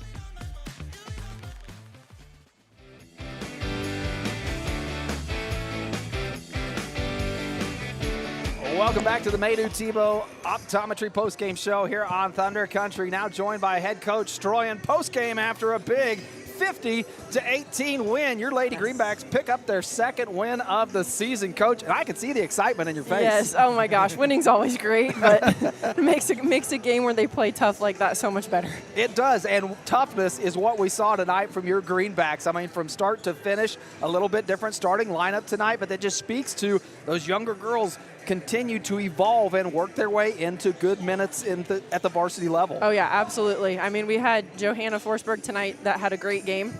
She finished with 18 on the night? Yep, she led us. She did great defensively. All of our younger girls kind of stepped up, and we were a lot more patient and more selective, I think, tonight with our shots and with swinging the ball, and I think that showed in our score. It definitely reflected on a big 32-point margin. Where does that patience come from over the weekend? You know, it was a busy week last week in that Cheney tournament, a tough loss to finish it out on Saturday, but then you bounce back like this. How does that adjustment happen so quick? Yeah, we watched film, and I think just them seeing like, hey, it does not have to be a hot potato pass all the way really quick to the next spot that it's going to be at. Like, you can take your time, you've got some composure, make the good pass, make the easy pass. We worked on that so much in practice yesterday, and I think we really were able to capitalize on it tonight. Well, you could really tell it on the offensive sets on a few of them.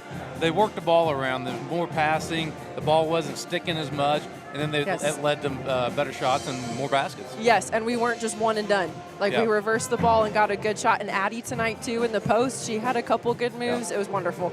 It was a great night for your Lady Greenbacks. Pick up that second win of the season. You'll be on the road again Friday night against a tough Great Bend opponent. And how do you build on this win going into that matchup Friday night? It's all about confidence with the younger girls especially, and with the seniors. Like, building the confidence in them to, hey, you guys can make that pass. Hey, you can finish that basket. And I think building our chemistry definitely helped tonight to propel us forwards to Great Bend, who's a really athletic team. Well, we talked about that post-game before you got up here, was seeing that production come from somebody other than Hope Hughes, and that allows Hope then to have the confidence in those other players, like you were saying. Yes, when absolutely. she can see those younger girls, whether it's Johanna on tonight or McAllister or Myers or some of those, once Hope realizes that offense can come from other spots, it takes a little pressure off of her shoulders. And it makes the other team have to guard those kids, which can then leave Hope open for some of her shots too. So, and that's again that chemistry piece. Well, it was a fun one to watch tonight, Coach. A big win as you now have a long road trip back home. But at the cost of a win, you'll take it. A win is a win, and the energy is always great after a win. So congratulations. We'll talk to you Friday night. Yep, thank you, sir. All right, that's head coach Troy. And when we come back, we'll get you all set for tip-off here on Thunder Country.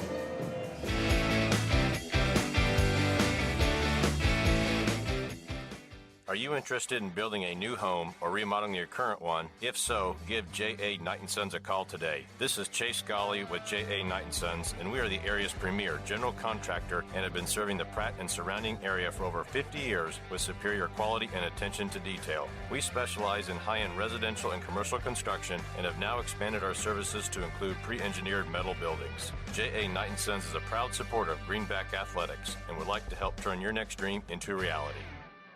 Exceptional dentistry, right in your neighborhood.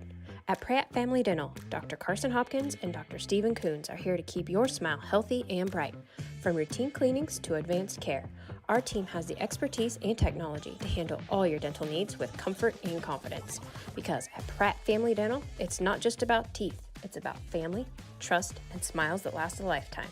Call today to schedule your appointment with Dr. Hopkins or Dr. Coons. Pratt Family Dental, where exceptional care meets friendly faces.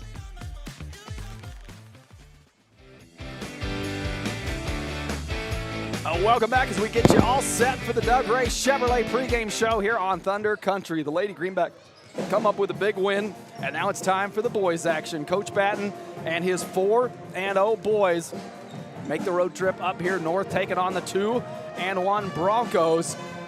Coming off a big week for the Greenbacks. That was an exciting tournament. The only fear you think maybe coming into this ball game is that you had to ramp your energy up so high for that matchup Saturday night against Cheney, is that you fear the letdown. But I think the way Coach Batten coaches these boys and the experience that they have won't be anything to worry about tonight. Listen, when you're in high school, a boy playing a sport that you love, I don't think you have to worry about getting built back up. These boys are hungry. They love to play this game, and they're fun to watch. I think they're going to come out just as hot as they did in Cheney. Now, this Russell team, we talked about the weekend that the boys had in that Cheney tournament. A tournament scheduled here in Russell as well, but the Saturday weather moved in, canceled the game that the Broncos were supposed to have on Saturday, so they find themselves short a game this season already. And so while the boys had a busy week on the Greenback side, the Broncos were left a little hungry not getting that game in Saturday that was originally scheduled. They were supposed to play Hill City, and that game not able to happen due to some ice up here by I-70. Yeah, and one thing that helps the Greenbacks out coming into this game with the Broncos maybe having a day off, a little longer break, is our bench is so deep. These guys, if one guy's off that night, they're bringing another guy in that's equally as good and ready to go. So I don't see that being too big of a problem just because of the depth that the Greenbacks have. I don't either. I think the Greenbacks come into this ball game and put on another show like we've seen them do through the 4 games to this point. That Cheney tournament last week, Morrell averaged 24 and 13 in that tournament strong. 12.7 points per game in those 3 games.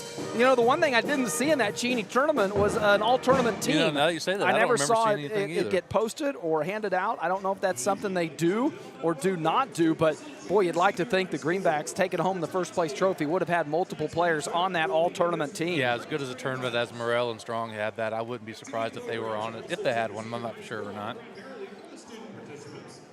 Trying to get a look at starting lineups here for both teams as we had the national anthem before the Lady Greenback game, so we'll not have it tonight before the boys game, so we should be able to bring you starting lineups and get you all set as we take a look across the bench for that Cheney team and for the Greenbacks as well. Sometimes you never know when you come into a home gym. The gyms with the players' numbers and fouls on the side of the board, so valuable to a broadcaster, as you can just look right up there. They usually have them up plenty of time. This Russell gym, not one of those gyms where the numbers and names are up on the side, so kind of waiting to see who comes out for both teams as the starting lineups. For the Greenbacks, it looks like it's the similar, but trying to round out this Bronco team before we bring it your way officially. I believe that looks like,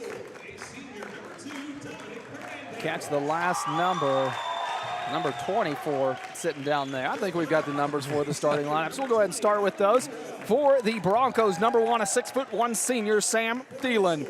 Number 2, a 6'4" senior, Dominic Hernandez.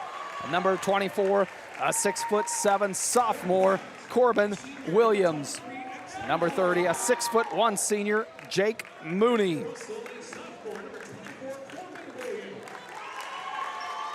And for the Broncos head coach, Brent Mooney leading the way. And for your Pratt High Greenbacks in the starting lineup, number 0, 5'10" junior, Hudson Titus. Number 11, a 6'1" junior, Levi Tebow. Number 20, 6'6" senior, Arlie Morrell.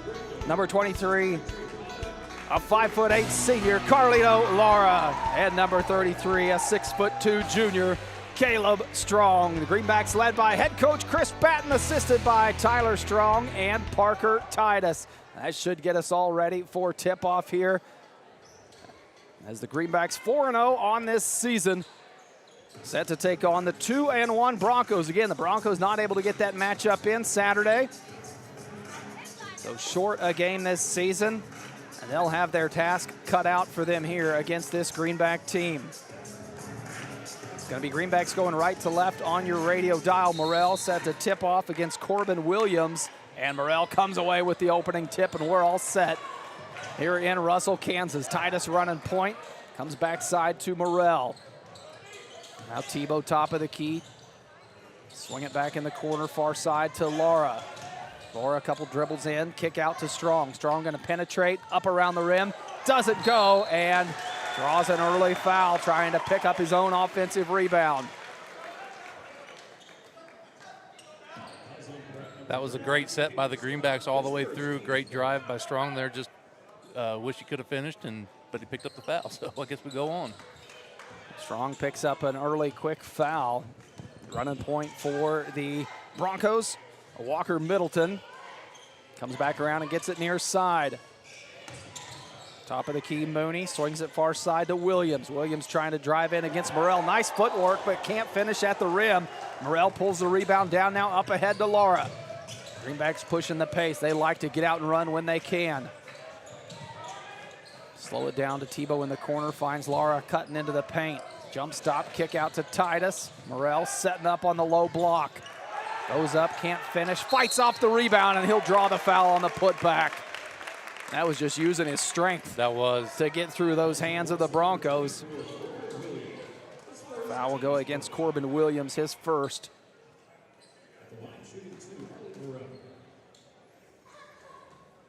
Morrell at the free throw line, knocks the first one down.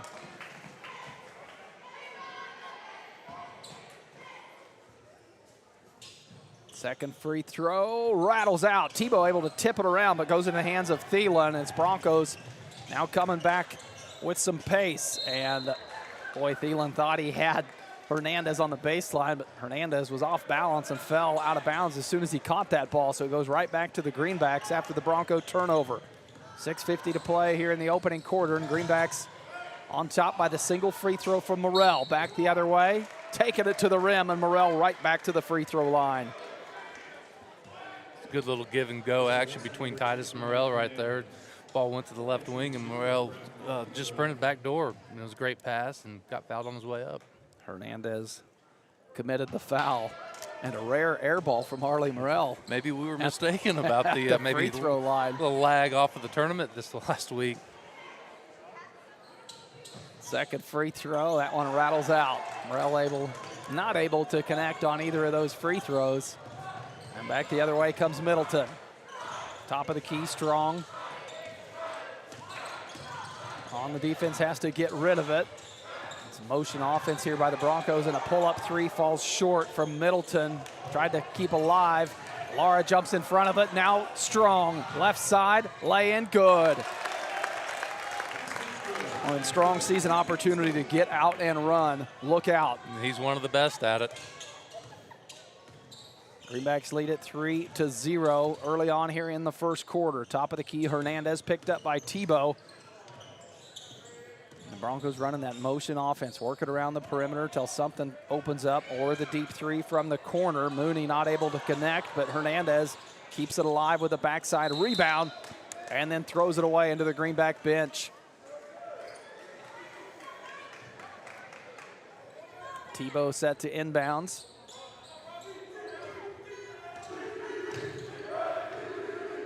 Titus working the ball up court, picked up by Middleton.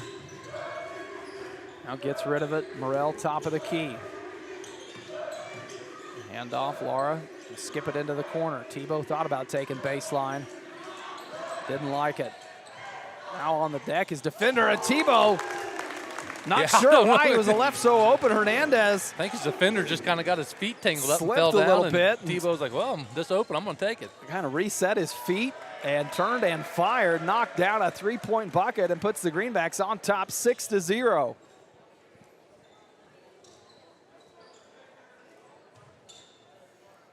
Ball tipped out of bounds by the Greenbacks. It'll be the Broncos to inbounds on the baseline. Come into Hernandez, now swing it around top to Middleton. Into the corner, Mooney comes out with it. Thielen gonna try a deep three, good. Good looking shot from Sam Thielen. Makes it a 6-3 ball game.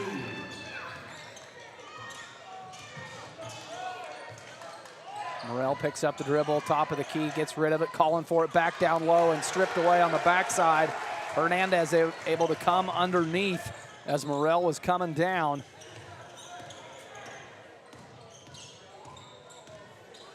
Broncos with a chance to tie it up here in this 6-3 ball game. Hernandez going to try another one. Doesn't go. Titus there for the rebound. Up ahead, Morrell trying to chase it down, and it's going to go to the Broncos. And Morrell didn't like that call. He wanted it going the Greenbacks' way. Be Bronco ball, and now Barker going to check into the ball game. Yeah, the one thing I'm seeing so far is the intensity on the Greenback side. It's not quite there at the level that we are used to watching. So I'm hoping Coach can get that fixed right away. Yeah, I think you get a couple transition points created. You know, it's got to start with the defense for this Greenback team. If they can have that defense turn it into some transitions and some points, I think you'll see it pick up real quick. Williams on the perimeter. Now swings it to Middleton. Thielen going to come out and get it. Tries another three and ties it up just like that. Sam Thielen back-to-back three-point buckets. Makes it a 6-point ball game. He's got a good shot off the pass, a catch and shoot as he squares up. Titus going to try to answer with a three of his own. He does. Hudson Titus knocks one down.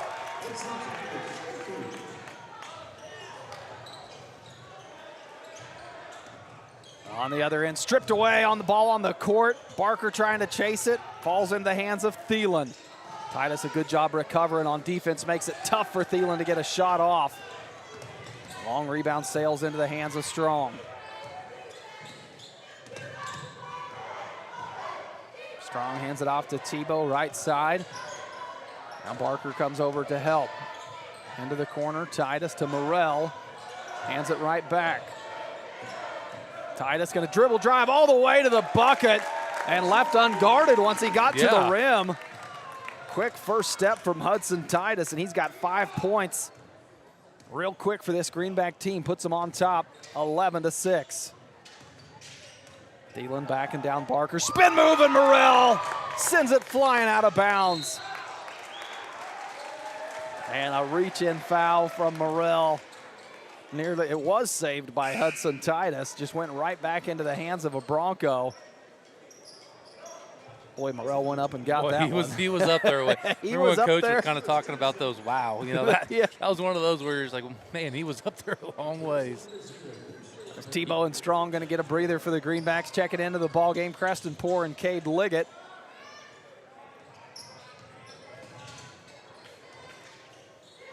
Thielen on the perimeter. And ball tipped out of bounds. Greenbacks defense forcing a turnover. Yeah, Cade Liggett there did a great job of smothering his man that he was guarding, getting in between him and the other offensive player there trying to do that dribble handoff, and did a great job of forcing that turnover. It'll be Titus back the other way, hands it to Poore in the ballgame for the first time tonight. Going to dribble all the way to the rim, had his feet tied up, but a foul comes as he tried to get to the rim. He'll go to the free throw line, unless they're going to say that was on the floor. I think they're going to give him the shot on that, so he'll go to the free throw line. Shoot a couple here for the senior.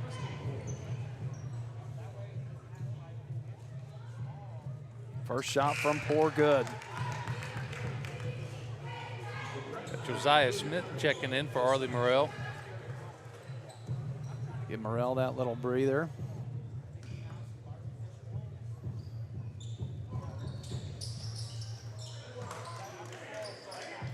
Second free throw does not go.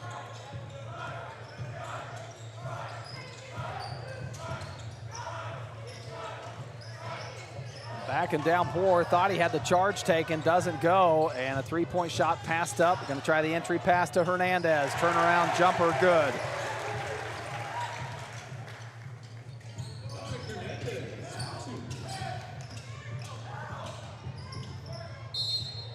Barker trying to get to the rim, and he'll go to the free throw line, so some free throws coming.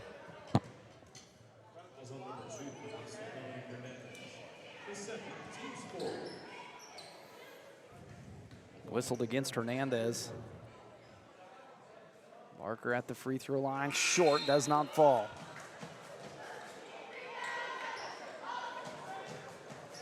As Laura checks back into the game for Titus to get him another breather. A substitution for the Broncos as Corbin Williams will check in and give Dominic Hernandez, picked up that second foul. Barker not able to take advantage of it though, goes 0-2 at the free throw line. Score remains 12-8. Greenbacks on top, 1:45 to play here in this opening quarter.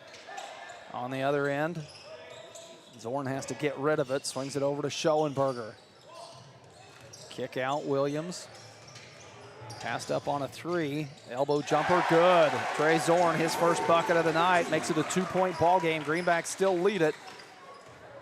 This Bronco offense has shown that they can put points on the board. Pour to Liggett near side. Liggett loves to drive to the rim, and he does it right there. Boy, you got to be so careful with him if you're defending him. You know he wants to get to the rim. His first step is so quick. Cade Liggett, 2 points, puts the Greenbacks back on top by 4. Trying to answer on the other end. A 3-point bucket from Jake Mooney. And we're back at a 1-point game. 50 seconds to play here in the first. Liggett on the left wing. Works off the screen from Schmidt, now dumps it over the top to him. Schmidt tried to back it in. Boy, that type of contact, you'd like to see something. Yeah. If anything, though, I thought that was going to be an offensive foul. Broncos trying to take the lead. 3-pointer falls short and out of bounds. It'll go back to the Greenbacks as Caleb Strong set to check back in for Coach Patton. You know, we saw Poor earlier go flying on that charge or take the charge or flop. A lot of different ways you can call that. But it feels like with that amount of contact, you've got plenty of options to call something rather than just no call. Lara dribbling in, swings it to Strong to start it off. 21 seconds on the game clock left in the quarter. Strong thought about the 3, now dumped down Josiah. Tied up down low, and it comes out of his hands. Broncos can play for the last shot. 11 on the game clock. Spin move from Schoenberger. Kicks it out. Thielen going to try and tied up. Oh, and a whistle. Jump ball, they're going to say. It'll go back to the Broncos. So the Broncos now will have 2.5 seconds to try to get the final shot of the first quarter. They trail by 1, so a chance to take the lead to close out this quarter.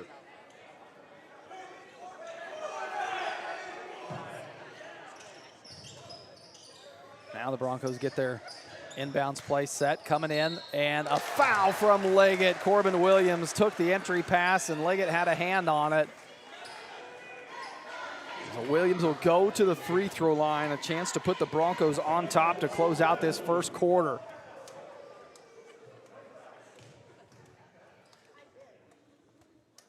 First free throw on the way, good. That one ties it up. Where 3 3-point buckets from this Bronco team has kept them in this first quarter. Yeah, you said it earlier where, you know, they're proving where they can stay into the game with us and score some points. And that free throw gives the Broncos the lead as Corbin Williams goes 2 for 2. Lara going to try a miracle from 3-quarter courts. It does not go, and after the end of 1, Greenbacks trail it 15-14 here in Russell, Kansas. Back with more second quarter action when we return.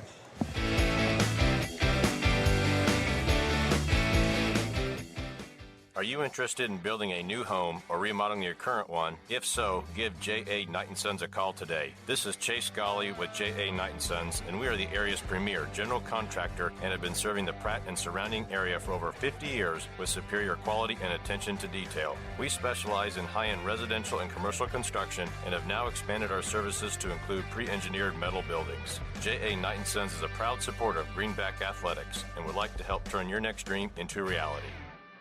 Exceptional dentistry, right in your neighborhood. At Pratt Family Dental, Dr. Carson Hopkins and Dr. Stephen Coons are here to keep your smile healthy and bright. From routine cleanings to advanced care, our team has the expertise and technology to handle all your dental needs with comfort and confidence. Because at Pratt Family Dental, it's not just about teeth, it's about family, trust, and smiles that last a lifetime. Call today to schedule your appointment with Dr. Hopkins or Dr. Coons. Pratt Family Dental, where exceptional care meets friendly faces.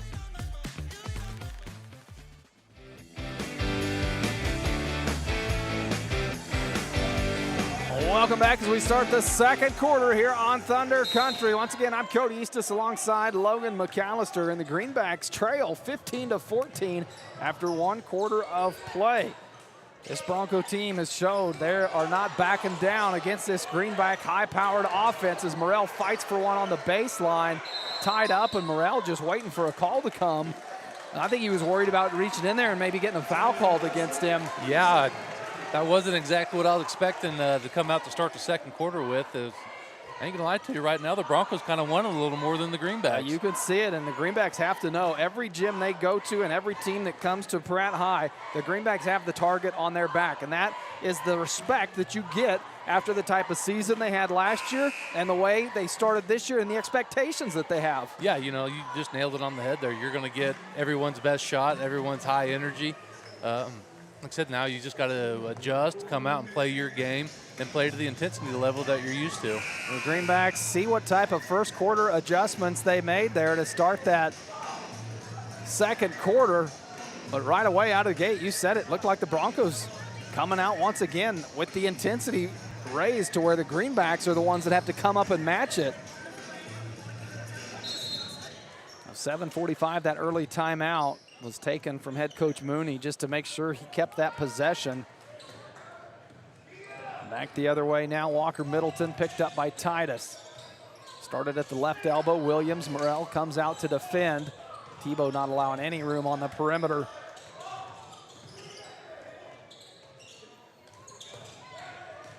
Entry pass. Nice move with the left hand by Williams. Doesn't get it to go, but able to get his own rebound and keep the possession alive for the Broncos. Shot clock resets, put back by Middleton, no good, and Morrell pulls that one down.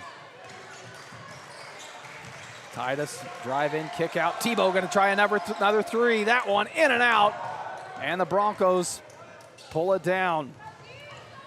Middleton back the other way.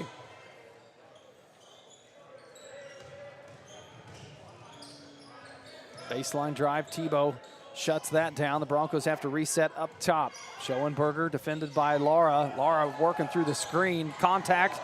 Greenbacks come away with the steal. Up ahead, Strong has Titus and Lara trailing. Strong will take it himself and finish. That's where the Greenbacks feel like they got to get the intensity picked up. If they can do it with those transition points, the intensity will come. See if it translates to defense on the other end. Deep three-point shot from Mooney. Somehow gets it to fall. Wow. That was 4 feet beyond the arc, and Mooney not afraid. Knocks down his second tray of the night. On the other end, Strong swings it to Lara. Nice quick pass to Morrell on the low block. Backed in and couldn't finish. Second time does. Good job by Morrell by sticking with it there, grabbing his own board, going up strong with it. And that was the first field goal of the night for Morrell. Had one free throw in the first quarter, sitting on 3 on the night. See if Morrell can get himself going. Greenbacks know they'll have to come out and defend Mooney now after knocking down that last 3. Middleton swings it to Mooney right side. Maybe a breakdown in the defense there. Schoenberger got behind Strong. Strong was late to catch up, and Schoenberger puts the Broncos back on top by 2, 20-18 your score. Yeah, that was a great offensive set by the Broncos there. They worked the ball around quite a bit, and like I said, there's just a little breakdown in defense there. Up top, the Pratt is switching guard to guard action there, and they just got behind us and got a wide open look and knocked it down. Back on the offensive side, every time Morrell's touching the ball underneath, they are double teaming him. So that's something that he's going to have to look over his shoulder, and there should be somebody wide open. When there's 2 people on you, there's usually 1 person open. Yeah, it's just whether, if whether or not you can find them, as they've been double teaming him quick. Morrell slow to start this ball game. Only 3 points to this point. Really, all the Greenbacks slow to start this ball game. They've put 18 on the board, but they've struggled for those points. You've got Titus and Tebow knocked down a couple threes, 1 apiece in that first quarter, but Mooney's been able to answer him, and then Thielen with 2 of his own. The Broncos on top, 20-8 with 5:25 to play here in the second quarter. Titus to Tebow to Morrell. Morrell, tough jumper, and rattles out. In there for the rebound, Schoenberger. Now it's the Broncos back the other way, and an offensive foul. Lara causing pressure again out there. He is the tip of the spear on that defense for the Greenbacks, and boy, he is so effective.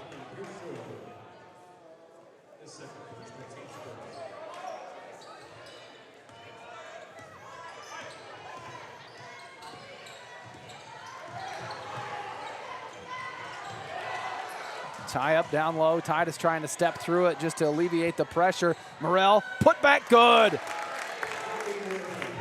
Greenbacks tie it up, 20 apiece. 4:45 to play. On the other end, Middleton challenged by Lara, almost throws it away. Tebow got a hand on that. It'll stay with the Broncos.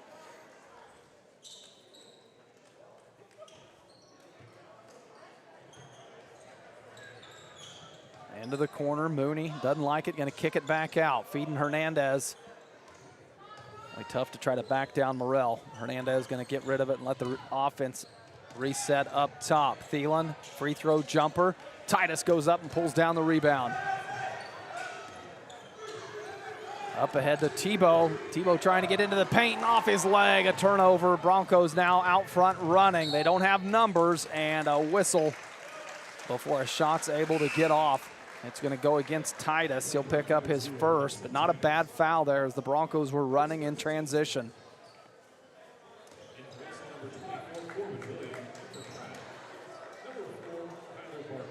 Barker going to check back into the ball game for the Greenbacks.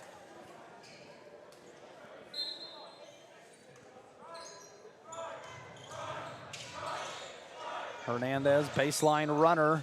Thielen, boy, close range, can't finish. Barker splits the defense on the fast break. Going to keep it himself all the way to the rim, and Morrell tips it back in.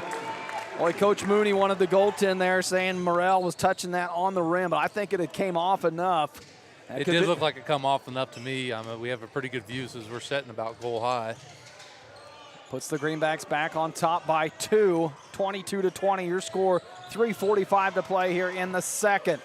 Thielen trying to create some space against Barker. Barker, good job running with him. That kick out three doesn't go, and Barker pulls down the rebound. Barker's providing that spark for the Greenbacks that they've needed. Out front running.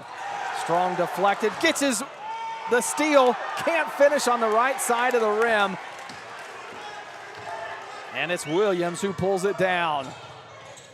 That's one you gotta finish if you're the Greenbacks, and it costs you 3 on the other end as Jake Mooney hits his third three-point bucket of the night and puts the Broncos back on top by 1. 23-22 your score, 3:04 to play here in the second. Tebow dribble drive in, tipped, it's still alive. Tebow stays with it, but tipped from behind on the second attempt. I don't know if Tebow was 100% sure that that ball was still live. As Mooney heat checking there from 4 feet deep, falls short. Titus telling his offense, let's slow it down and set something up here. Kicks it out to Strong. Now reverses to Barker near side. Barker dribble in, left hand. Tough shot challenged by Thielen, and Barker will go to the free throw line. Yeah, Barker's kind of the one right now providing the spark for the Greenbacks, kind of keeping them in the game, really. I mean, we're down 22-23 right now, so he's kind of the one that's kind of, hey, let's go, boys. And the Greenbacks have had some really good looks right around the rim, just haven't been able to get them to drop somehow. And the second air ball tonight that we've seen at the free throw line, one from Morrell and one from Barker. Somebody needs to get out there with the tape measure, Gene Hackman style, and make sure we're playing on regulation goals here. Second free throw, that one goes. Just had to calibrate. Barker ties it up, 23 apiece. Broncos and Schoenberger, tough shot, and Schoenberger puts the Broncos back on top by 2. 25-23 your score, 2:15 to play here in the second. Morrell still trying to get going. Broncos have done a good job defending, and that ball comes up short from Strong. Broncos out front running. Gonna slow it down. Heard the Wolf coming. Schoenberger will let everybody catch up. Zorn into the corner. Schoenberger gets both defenders in the air and then tipped out of bounds. They're gonna say stays with the Broncos. Yeah, Poor did a great job right there of dropping and covering the backside as Morrell had to slide over and stop the baseline drive. Schoenberger to inbounds on the baseline. Tipped around, Broncos come away with it. Thielen gonna try a corner three, and Barker chases down the rebound. Hit from both sides. See who this foul goes against.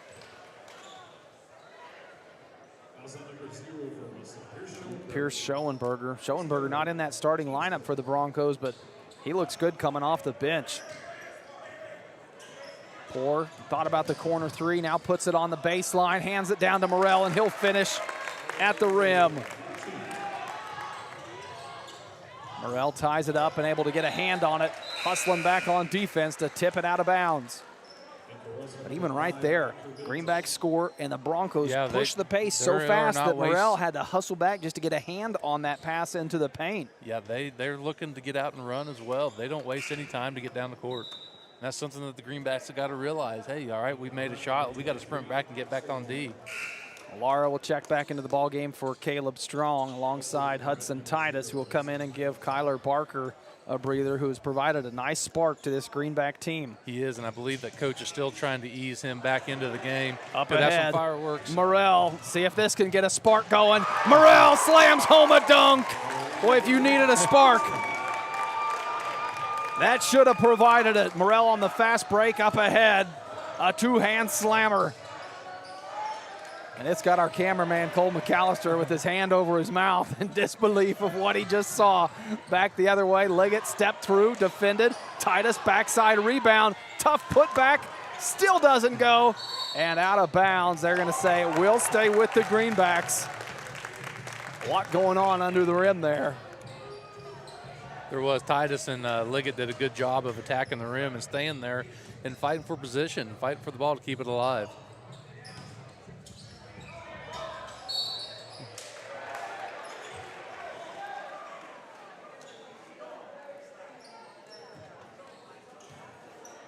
A whistle there will send Morrell to the free throw line.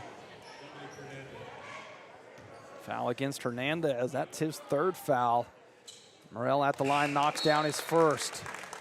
Yeah, the Broncos are now starting to get in a little bit of foul trouble, as I believe, who was the other one? I believe Schoenberger with two as well.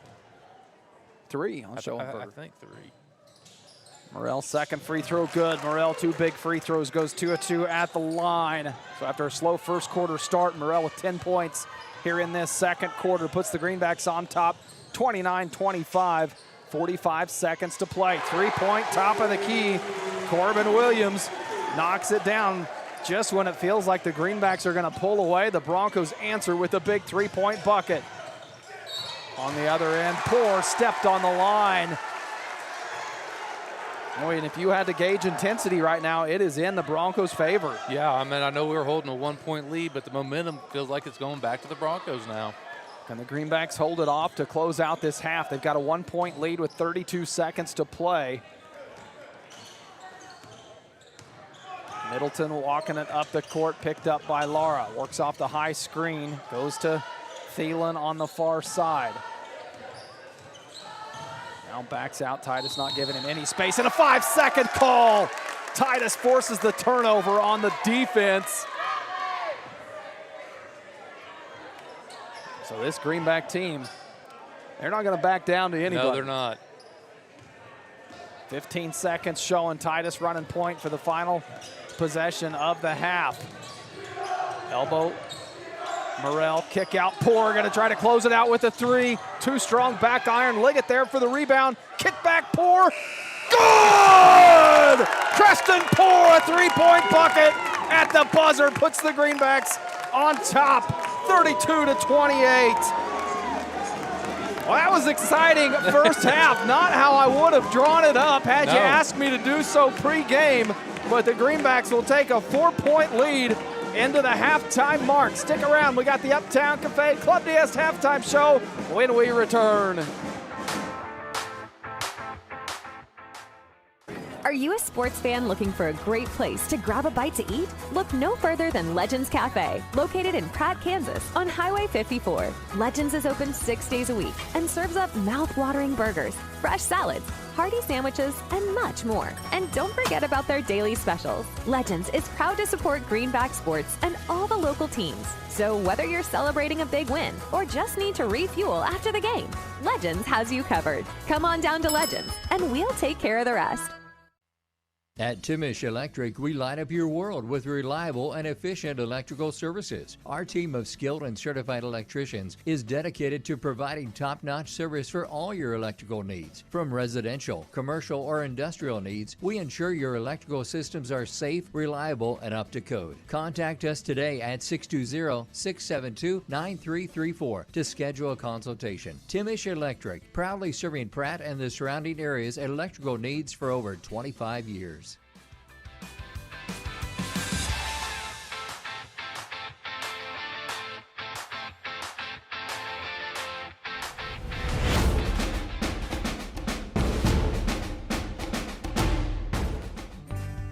Mead Lumber in Pratt is looking better than ever. Stop by and see our brand new renovations with the same friendly faces you know and trust. Whether you're tackling a big project or just need supplies for the weekend, Mead Lumber has you covered with quality products and expert service. We're proud to be a part of this community and even more proud to support the hardworking athletes of Pratt High School. Mead Lumber, building relationships, building Pratt. It's the most wonderful time of the year at BTI John Deere. All December long, we're spreading Christmas cheer with holiday open houses at all 6 BTI locations. Bring the family, enjoy the fun, and don't forget, all in-stock John Deere toys are 15% off this month. For dates and details, visit our Facebook page or btiequip.com. From our BTI family to yours, Merry Christmas and Happy Holidays.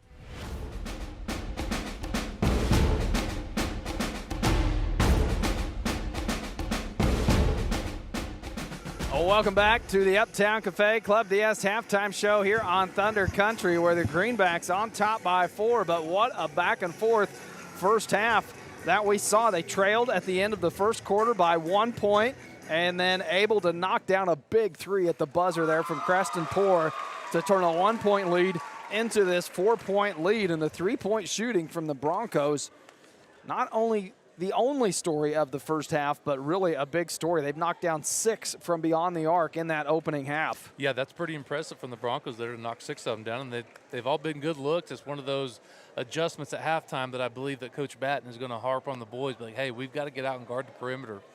It was a bit of a slow start that first quarter. We mentioned it a couple times, was it just felt like some of the intensity felt a little bit like that Wellington game last Thursday night, where the Greenbacks felt like they just needed a little bit of a nudge, to get them to where that expectation is of coming out and playing championship type of ball.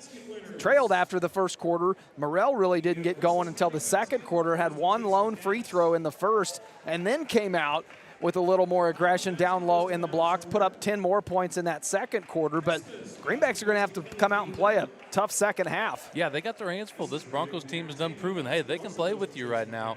So, it's all about just the adjustments being made. Like I said, Morrell's being double-teamed every time he touches the ball down low. So they've defended it well, too. It felt like that the Broncos have defended that interior play, really made it tough on first shot. Their first shot defense has been really good, and then the Greenbacks just haven't been able to clean it up like we've seen them do up to this point in the season. Yeah, for sure. And you got to tip your hat to Kyler Barker. He came in and gave some very valuable minutes. He's also kind of fighting to get a starting spot back. And he was that spark plug that kind of got him going in the second quarter here. He's still, I believe, on a little bit of restriction. They're not going full 100% on him yet, but it's nice to see him getting his legs back under him and back to the type of ball that we know he can play. Yeah, he came in and really provided that spark, but you touched on it there, the limited minutes that if you're wondering, why isn't he in there playing more? Or he was coming off an injury in that last game against Cheney, was kind of the first time that we saw him, in that Wellington game, I believe. But Coach Batten talked about nursing him back into playing shape, just getting into the rhythm of this high-paced varsity basketball. We know he's capable of it. We've seen him do it his freshman and sophomore year. But coming off of that injury, in the game that if he's your hot hand, Coach doesn't want to have to rely on him in this second half, as that wasn't the game plan coming into it. You need that from your other 9. No, but that's the benefit of the Pratt Greenbacks, their bench and their starters and everybody. Everybody can go off on any night. This is a deep team, very talented team. And like I said, I have a feeling at halftime here, Coach is having that same talk he did at the Wellington game as far as the intensity and the output that he's looking out of the boys. Yeah, I think you'd like to see a little more out of your big producers. You know, Morrell came into this ball game averaging 22.5 points. Caleb Strong over 12 points per game. Morrell had a big second quarter, but it took him a little bit to get going. Strong sitting on 4 points, only 1 bucket in the first, 1 in the second. So you've got to think he's going to come out with some eagerness to try to put some points on the board as he was held in check in that first half. Yeah, you know, and we can also go back to the Cheney game with him. He was tasked with a high pull set on Gardner Thomas. And I tell you, that was some of the best defense that I've ever seen him play, and held him in really good check and just played his butt off. And I expect him, you know, he might be a little lack. That's only been a few days ago. Yeah, it wasn't much recovery time for this Greenback team after that high-intensity game on Saturday night. The Greenbacks definitely have their work cut out for them in this second half. They lead it by 4, but this is a Bronco team that does not appear that they're going to go away. Stick around. We got more Uptown Cafe Club DS halftime show when we return.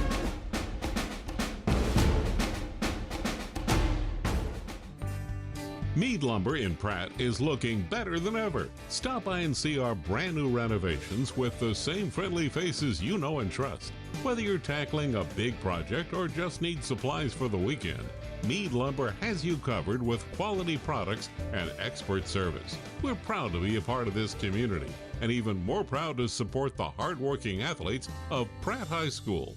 Mead Lumber, building relationships, building Pratt. It's the most wonderful time of the year at BTI John Deere. All December long, we're spreading Christmas cheer with holiday open houses at all 6 BTI locations. Bring the family, enjoy the fun, and don't forget, all in-stock John Deere toys are 15% off this month. For dates and details, visit our Facebook page or btiequip.com. From our BTI family to yours, Merry Christmas and Happy Holidays.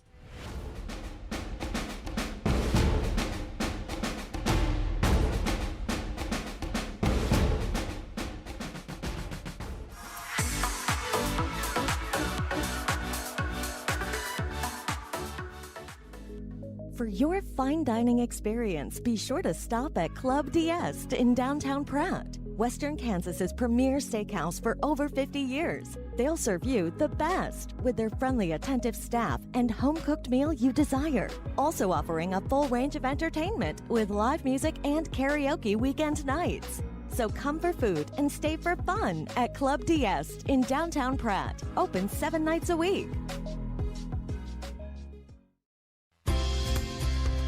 This is Chris with Car Auction Real Estate. We've been proudly moving assets since 1965, with locations in Pratt and Larned servicing the surrounding counties. Jamie here with Car Auction and Real Estate. While our marketing strategies clearly stand out, we stand strong on our principles of integrity, transparency, and reputation in our industry. Whether it be buying, selling, auction, or appraisal needs, look us up online at carauction.com. Good luck and go Greenbacks.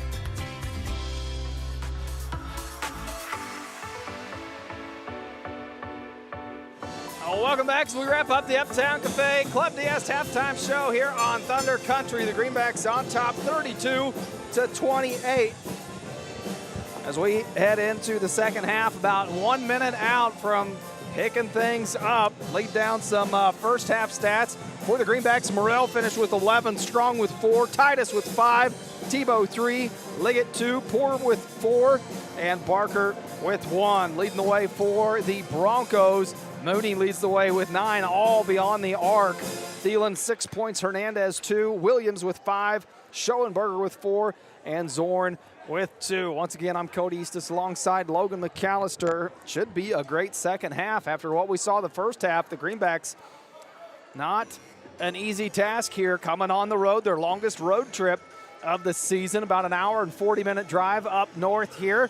And if you couldn't make the drive and you've decided to tune in and listen and watch the broadcast, a lot of different ways that you can do that. We've got this ball game streaming on Eastis Media Facebook, Eastis Media YouTube, and on the radio as always. Find us on the dial or on the Thunder Country 98.3 app.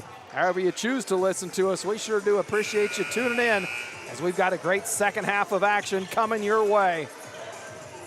It will be Greenback ball to start this second half. On the court for the Greenbacks, Tebow, Titus, Morrell, Laura, and Strong.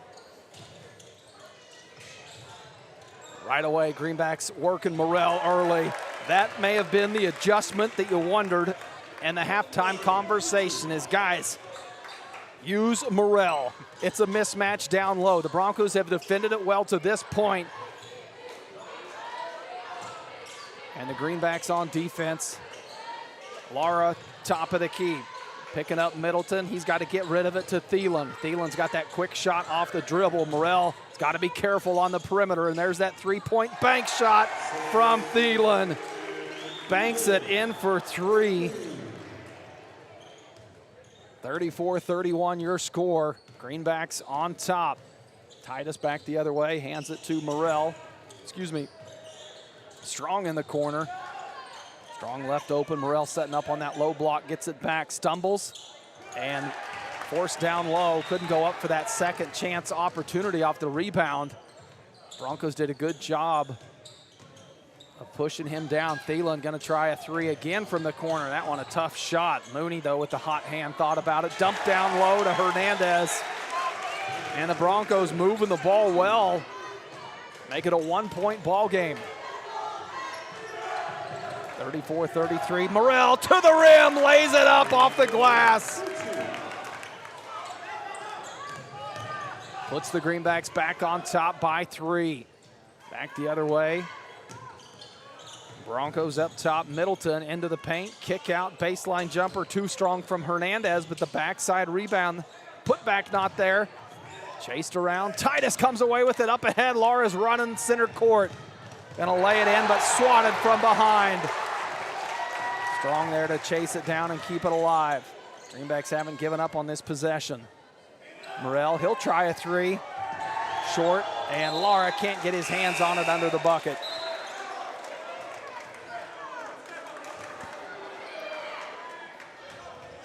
Greenbacks coming out early, featuring Arlie Morrell. Back-to-back buckets from Morrell, but it's been answered by a three-point shot from Thielen and a bucket from Hernandez.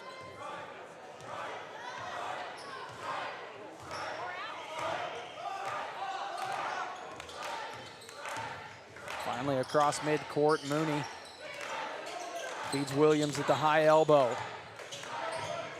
Can't get any separation from Morrell. He's got to kick it back out. Doesn't use the screen. Mooney goes left into the hands of Zorn. Zorn going to take it to the rim, and Laura picks up the foul.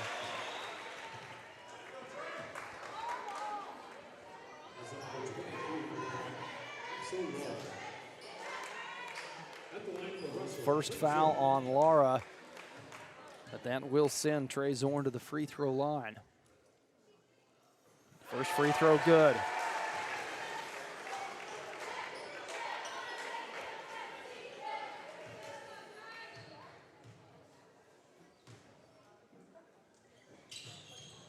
Zorn 1 of 2 at the free throw line, tipped out of bounds off the hand of Morrell. Morrell wanted to push from behind by Williams, but not going to get the call. Nope, you're not going to get the call there. It's one of those when you don't step back and you step forward, your momentum's already kind of carrying you a little bit, and it could have been a nudge for sure there.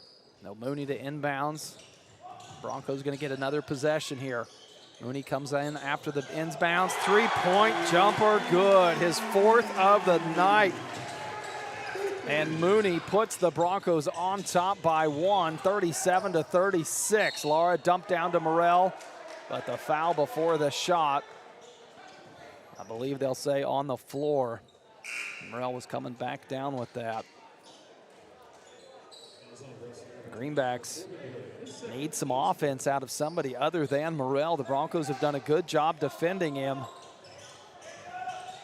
Nobody else really able to create some offense. Strong trying to do it here on the dribble drive, and he'll go to the line after making the bucket. It's a very strong move by Caleb Strong, putting his head down and elevating up and absorbing the contact and being able to finish. And that's what we saw him do in that Cheney ball game that we praised so much, was his aggressiveness, getting downhill to the rim. Did it there, and it pays off. Turns into a three-point play the hard way as he makes the free throw. Puts the Greenbacks on top by two. 5:03 to play here in the third. Now it'll be Schoenberger into the ball game. Played good minutes in that first half for this Bronco team. Schoenberger, the turnover, Strong up ahead, checks to the right side, gonna take it himself and lays it in. Back-to-back buckets from Caleb Strong. He got a steal on the and inbound. Another steal, goes up, can't finish, gets his own rebound, now challenged, steps through, blocked again, and he'll go back to the free throw line. Great job by Caleb Strong there. On both ends, on the offensive side and then the defensive side with those steals and the turnover. The foul against Sam Thielen. His second. Strong at the line, gets that one to rattle in. Just like that, Strong drops in his 6th point in about the span of 30 seconds for this Greenback offense. Creston Poor into the game for Laura. Second free throw good. Strong with a great second half start for this Greenback team on the offensive and defensive side. Mooney thought about pulling up again, but closed out quickly, has to get rid of it. Hands it to Thielen. Barker not giving him any space on the perimeter. Great defense by Barker, and Thielen's got to get rid of it before the 5-second count comes. Zorn tied up on the ground, Liggett comes away with it. And a whistle as Zorn trying to go over the top of Liggett. There's that intensity you were looking for. You saw signs of it in that first half. Now it just needs to be consistent. Zorn picks up his first foul. Barker back the other way. Strong creates the separation, now kicks it back to Barker. Liggett to Poor in the corner, trying to go high over to Morrell. Morrell somehow able to go get that ball, and then left hand off the glass in. I thought that ball was thrown too far for Morrell. Poor up ahead to Morrell. Look out, the chaser coming from behind. It doesn't matter, Morrell throws it down with one hand. And a timeout coming from Coach Mooney after the Greenbacks on an 11-0 run. 3:39 to play. The Greenbacks on top by 10. Don't go anywhere. More Greenback basketball when we return. Escape into your ultimate outdoor getaway with the help of Uni Landscapes, your local full-service landscape design and construction company specializing in landscapes, hardscapes, patios, sprinkler systems, water features, and snow removal services. They create your dream space by incorporating design elements unique to you and your family. Uni Landscapes serves Pratt and the surrounding area and is open Monday through Friday. Call 620-672-3301 to transform your outdoor space today. Visit Pratt this holiday season, where small-town charm meets big holiday fun. Shop unique local boutiques, dine at your favorite hometown spots, and stay a while to soak in the season. Explore our museums, cruise through the magical Lemon Park lights, and make plans now for the New Year's Eve dueling piano show at the Pratt Municipal Building. For all the details on holiday events and activities, follow Visit Pratt on social media.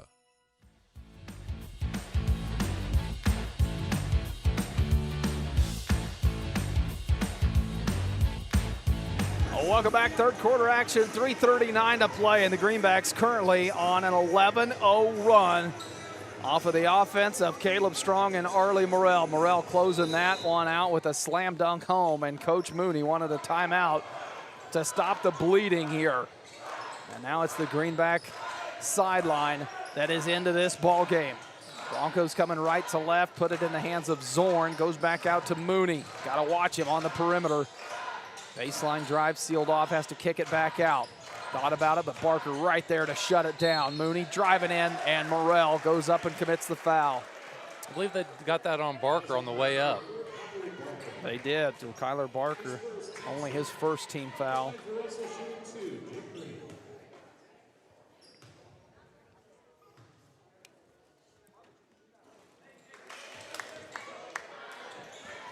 First free throw from Mooney does not go. Tebow going to check back into the ball game. for Caleb Strong.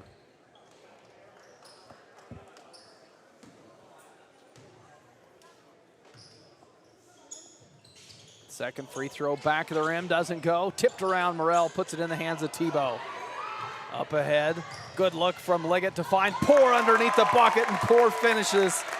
And the streak continues for the Greenbacks. Trying to answer on the other end, Mooney left side. Has to get rid of it. Schoenberger backing down Barker. Barker gets his hands on it, trying to tie it up on the court. Schoenberger keeps it alive. And a whistle coming from down low, and an offensive foul.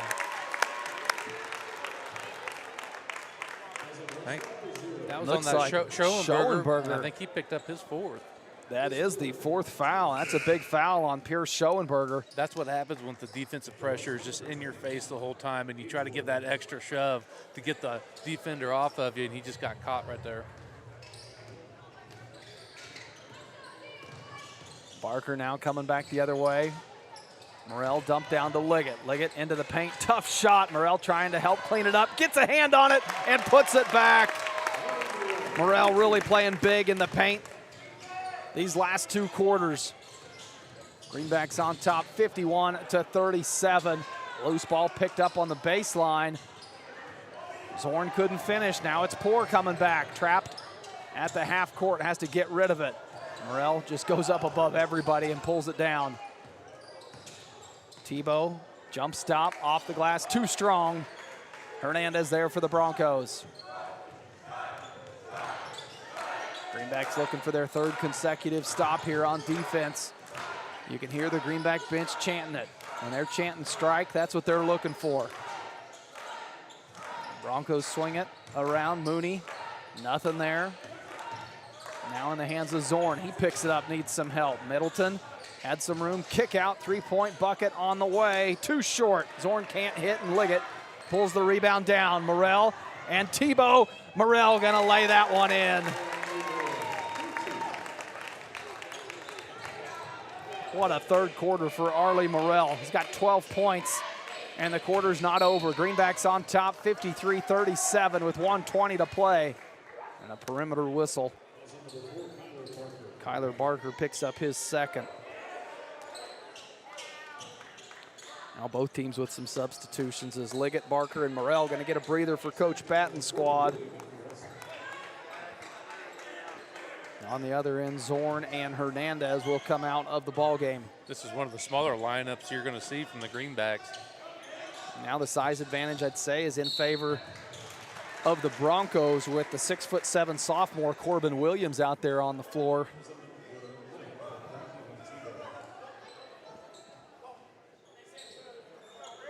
Tebow picks up his first foul. Mooney to inbounds, goes up top. Thielen has to go back and get it. He'll set the offense up from there. Comes left side to Middleton. Now looking for Williams. Kick out, three-point shot on the way, good.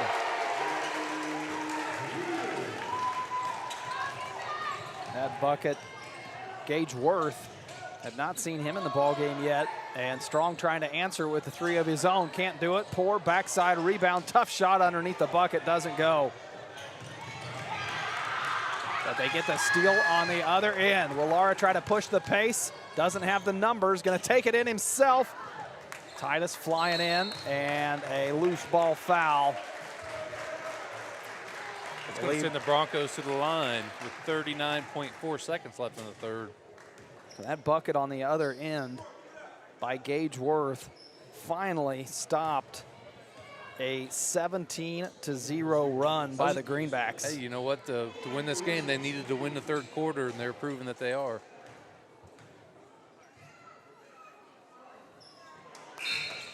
And at the free throw line, Thielen not able to convert. His only buckets have come from beyond the arc. He's got 3 of them on the night. And can't finish on that one either. Strong up ahead. Nice high floater with the left hand from Caleb Strong. answers it right back. Greenbacks on top 15, 55 to 40 your score. 22 seconds to play here in the third. Middleton quick off the dribble, able to get a first step on the Greenback defense. And that foul will go against Hudson Titus, and the Broncos right back to the free throw line. It'll be Walker Middleton looking for his first points of the night at the free throw line. Gets it to fall.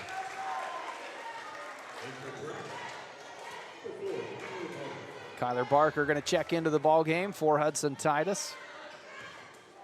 Middleton with one more free throw on the way. Too strong back iron, but the Broncos pull the offensive rebound down and put back goes.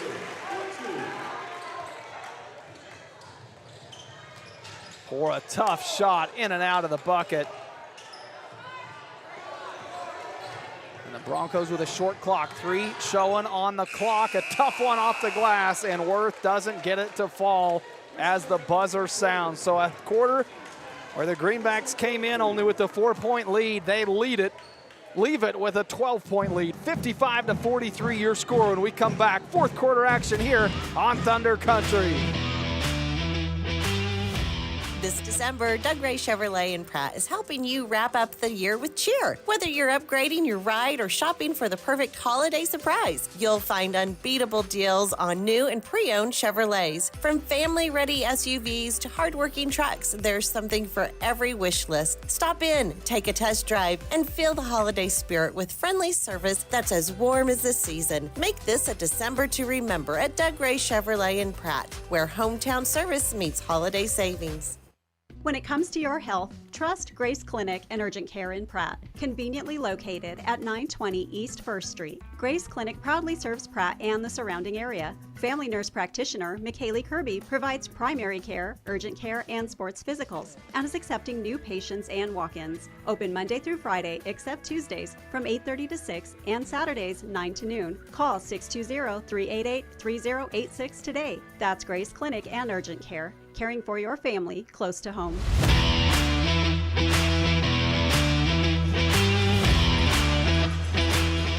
Welcome back. Fourth quarter action is set to begin. The Greenbacks enter it with a 55 to 43 lead here in Russell, Kansas. A strong third quarter from the Pratt High Greenbacks. At one point, they went on a 17-0 run in that third quarter to really widen this margin out. It's the Broncos that open the quarter up with the possession.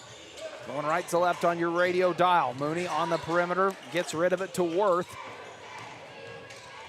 Thielen trying to dribble his way in, jump stop, spinning shot, not there, and Morrell rips down the defensive rebound.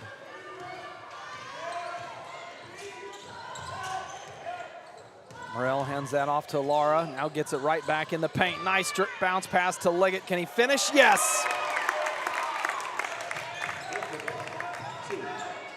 Good look for Marley Morrell to find Liggett on the other side of the paint. Had the easier bucket right underneath the rim.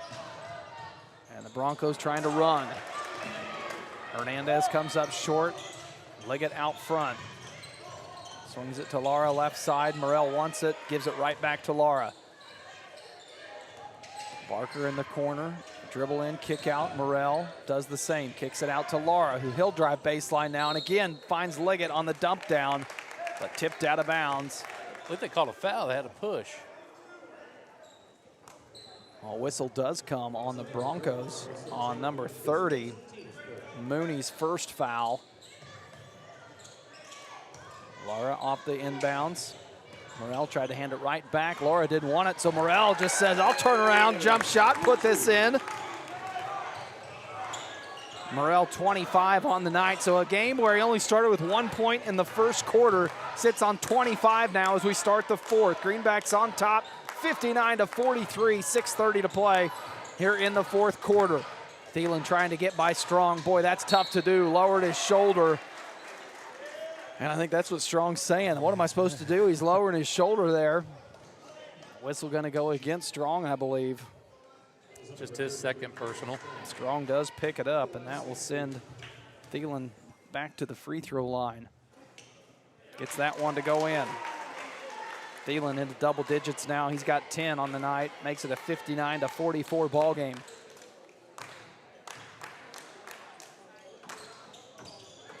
Thielen goes 2 of 2 at the free throw line. He now leads the way for this Bronco team.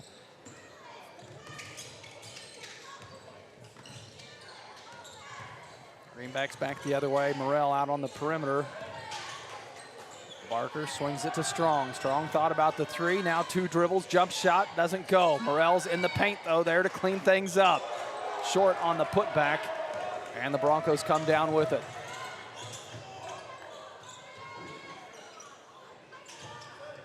Mooney right side. Thielen comes back and gets it and will reset the offense. Works off the screen. 3-point shot on the way. Long rebound, chased down and kept alive by Hernandez. Thielen throwing elbows now, and again, got to get the Greenbacks on the defensive whistle.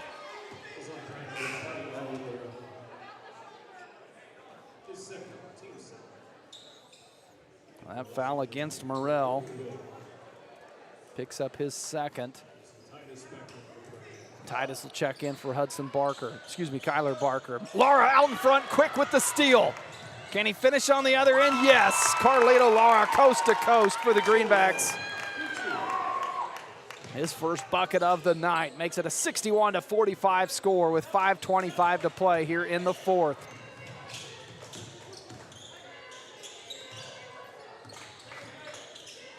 Thielen, tough dribble drive in, can't finish with the high floater off the glass, and Liggett now out in front running. Has Laura to the left, Strong to the right. Strong can't handle it. Tipped out of bounds, and they will say stays with the Greenbacks. I think Liggett thought it went off the Bronco hands because he hesitated to reach for that as it went out of bounds. Now they're going to get together and say jump ball. You know, I think you stick with the official's call on the court if the other ref says I'm not sure. Somehow, and I'm not sure, reverses that to jump ball. It will stay with the Greenbacks.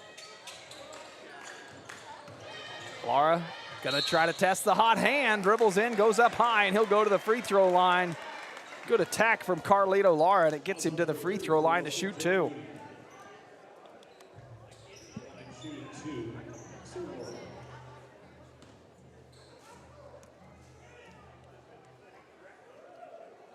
Foul was called on Mooney. Lara's first free throw short.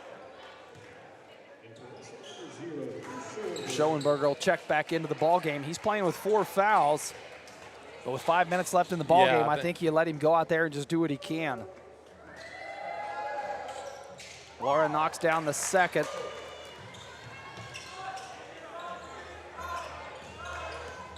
Liggett playing full court defense here as Middleton trying to get it up the court. Swings it right side to Thielen, and Lara right there to swarm him. Schoenberger trying to get by Titus. Titus, good defense, kick out. And Morrell comes away with the steal, a dive into the legs, and the whistle comes. And Corbin Williams not happy with that call. He thought he was playing for a loose ball. A 4th foul on Williams. So Corbin Williams, their big man, along with Pierce Schoenberger, both playing with 4 fouls.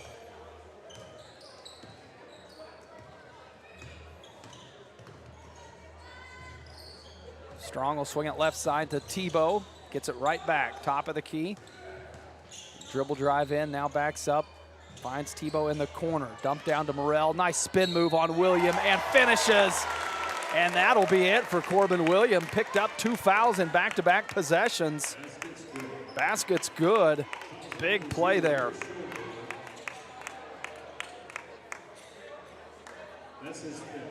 And so Corbin Williams fouls out of the ball game on 2 fouls that you could see he was not very happy about either of those. He was not. That's one thing about this game. You're always at the mercy of the official. You kind of got to learn early on how it's going to be called and adjust and adapt from there.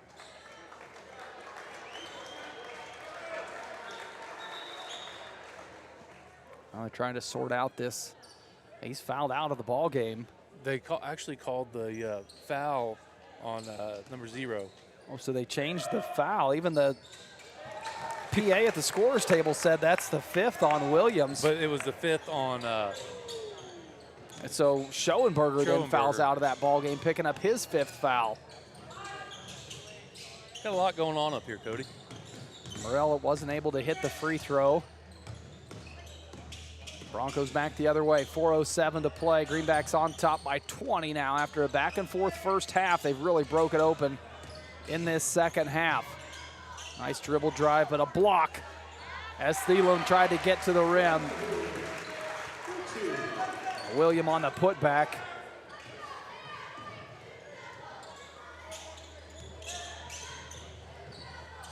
Morel hands it off to Titus, thought about the three. Gives it to Poor in the corner. Titus, jump stop in, kick out to Tebow. Tied up, Laura tried to save it, couldn't do it. Broncos come away with it. Up ahead, Thielen running right side. And Thielen able to turn that fast break into points. 65-49 your score, and a timeout taken. A full timeout coming from Coach Batten. We'll take one with, from Coach Mooney. 3:24 to play. Greenbacks on top, 65-49.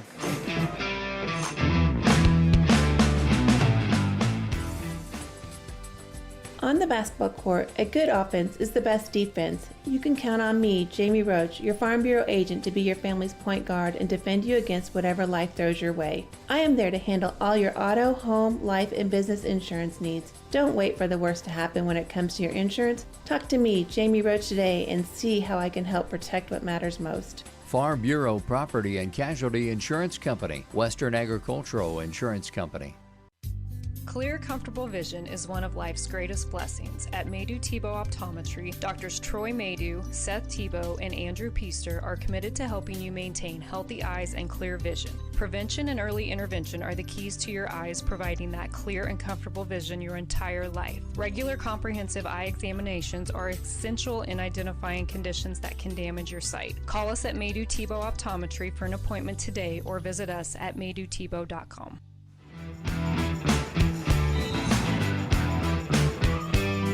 Welcome back. 3:24 to play in the fourth quarter. Greenbacks on top, 65-49.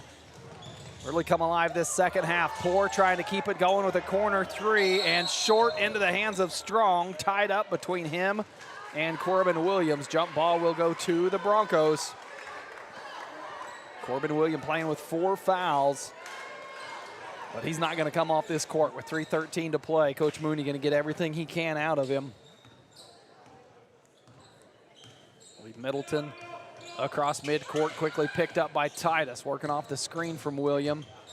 William calling for it back. Morel comes out to defend, trying to spin his way in, gets by Morel and finishes.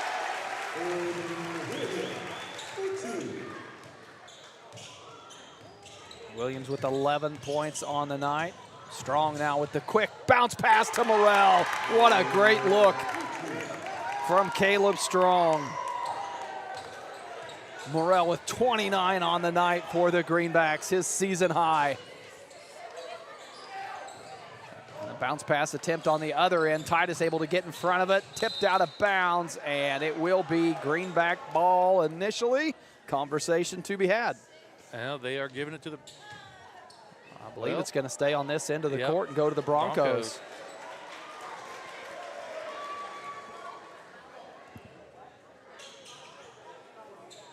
2:25 to play. It'll be Bronco ball on the baseline. Mooney to inbounds to Thielen. He'll try that quick three and into the hands of Morel. Up ahead to Strong. Couldn't find Liggett quick. Going to keep it himself, and he'll go to the free throw line. It's looked like Thielen on the arm of Strong picked up a foul. That'll be the third on Thielen.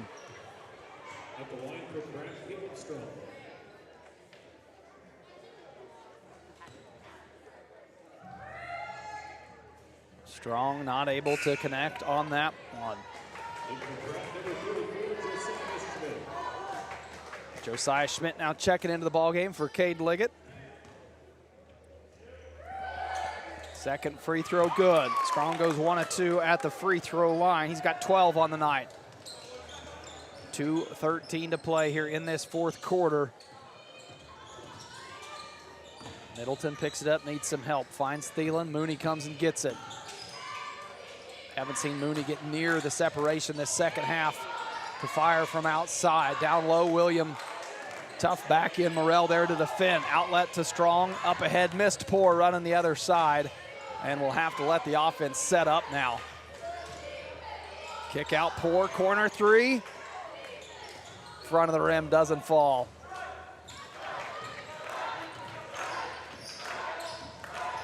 Now Thielen, a quick jumper from the elbow. Too Strong. Into the hands of Poor. Another stop from this Greenback defense. 1:30 to play as we close out this ball game. Greenbacks lead at 68-51. Morrell dribble drive and an offensive foul. That is a big man going fast. Sometimes whether or not he was there or not, you just see that much body moving and you assume he was in position. Morrell going to check out of the ball game after picking up that foul, and Bo Farrell will check in for the first time tonight.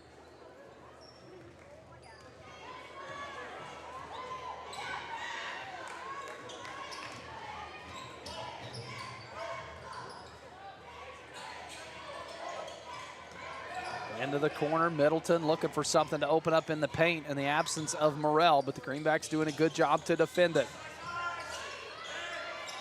Thielen needs some help, has to get rid of it. Middleton comes and will reset the offense up top. Under 10 on the shot clock. Mooney, baseline drive, tough shot, doesn't go. William gets the rebound and somehow puts that back in. 30-second timeout coming from Coach Mooney. Greenbacks lead at 68-53. 44 seconds showing on the clock. Tell you what, Williams has had a good game for the Broncos. He's been battling there all night. Got some pretty good footwork. Yeah, early on defended Morrell pretty good until finally Morrell got going. Yep. But Williams, he's had a good night down low. Plays big, only a sophomore for this Bronco team, so he's got a couple more years and a full season pretty much ahead of him to just continue to get better. Yeah. Got Max Timish into the game. Well, now Coach Batten making some substitutions with some of his younger players.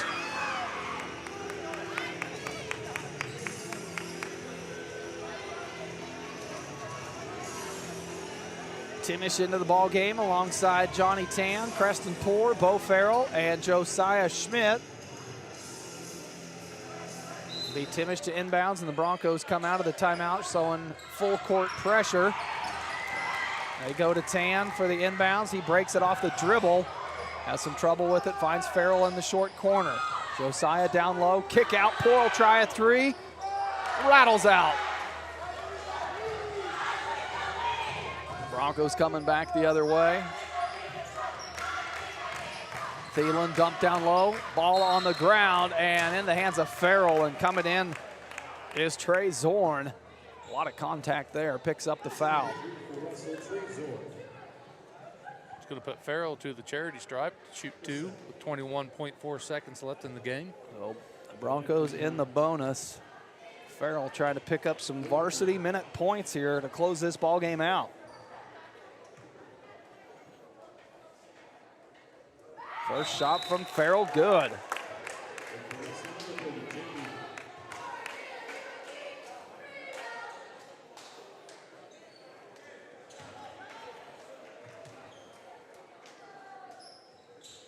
Second free throw, good. Farrell goes 2 of 2 at the free throw line.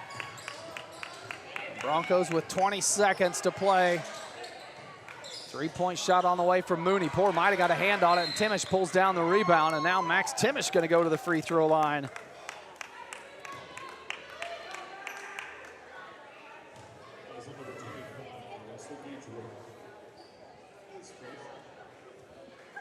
Timish will try to do the same as Farrell just did and get into that varsity scorebook. At the free throw line, Timish knocks it down.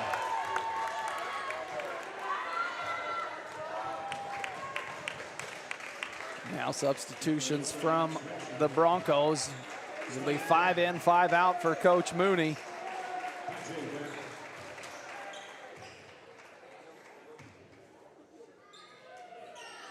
Second free throw from Timish, bounces out. Josiah there to clean it up, goes up and under, and the officials say You can't do that as it goes through the bottom of the rim and then right back through it. I don't know if I've ever seen that before. A trick shot to finish things out here in Russell, Kansas. As the clock winds down, will one shot get off? No, and the Greenbacks will close it out. 71-53, your final score.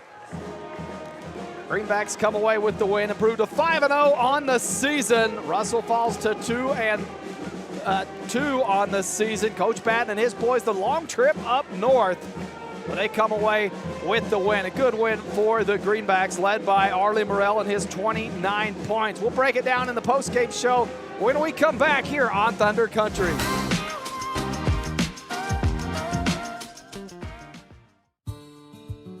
This is Terry from Gatlin Meckler's Pharmacy.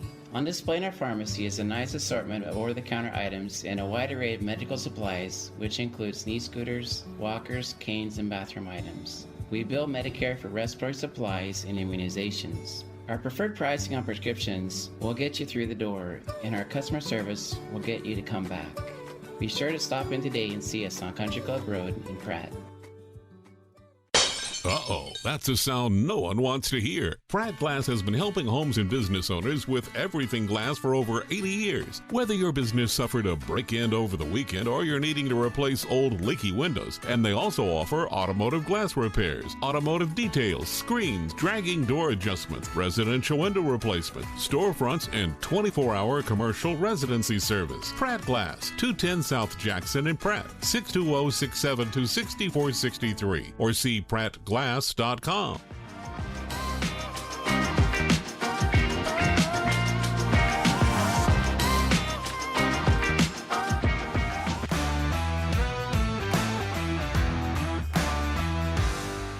It's a fact. A custom cow mineral does not have to cost more. Actually, it might be just what you need to improve your cow herd. The friendly and helpful professionals at Extra Factors and Pratt are available to sit down and discuss your operations needs and goals. From custom protein supplements and liquid protein to bulk commodities and possible mineral formulation. Find it all at Extra Factors. Call 620-672-5616 and speak with Levi Macbeth for all your nutritional needs. Extra Factors. We put the extra into cattle nutrition. This is Jeff.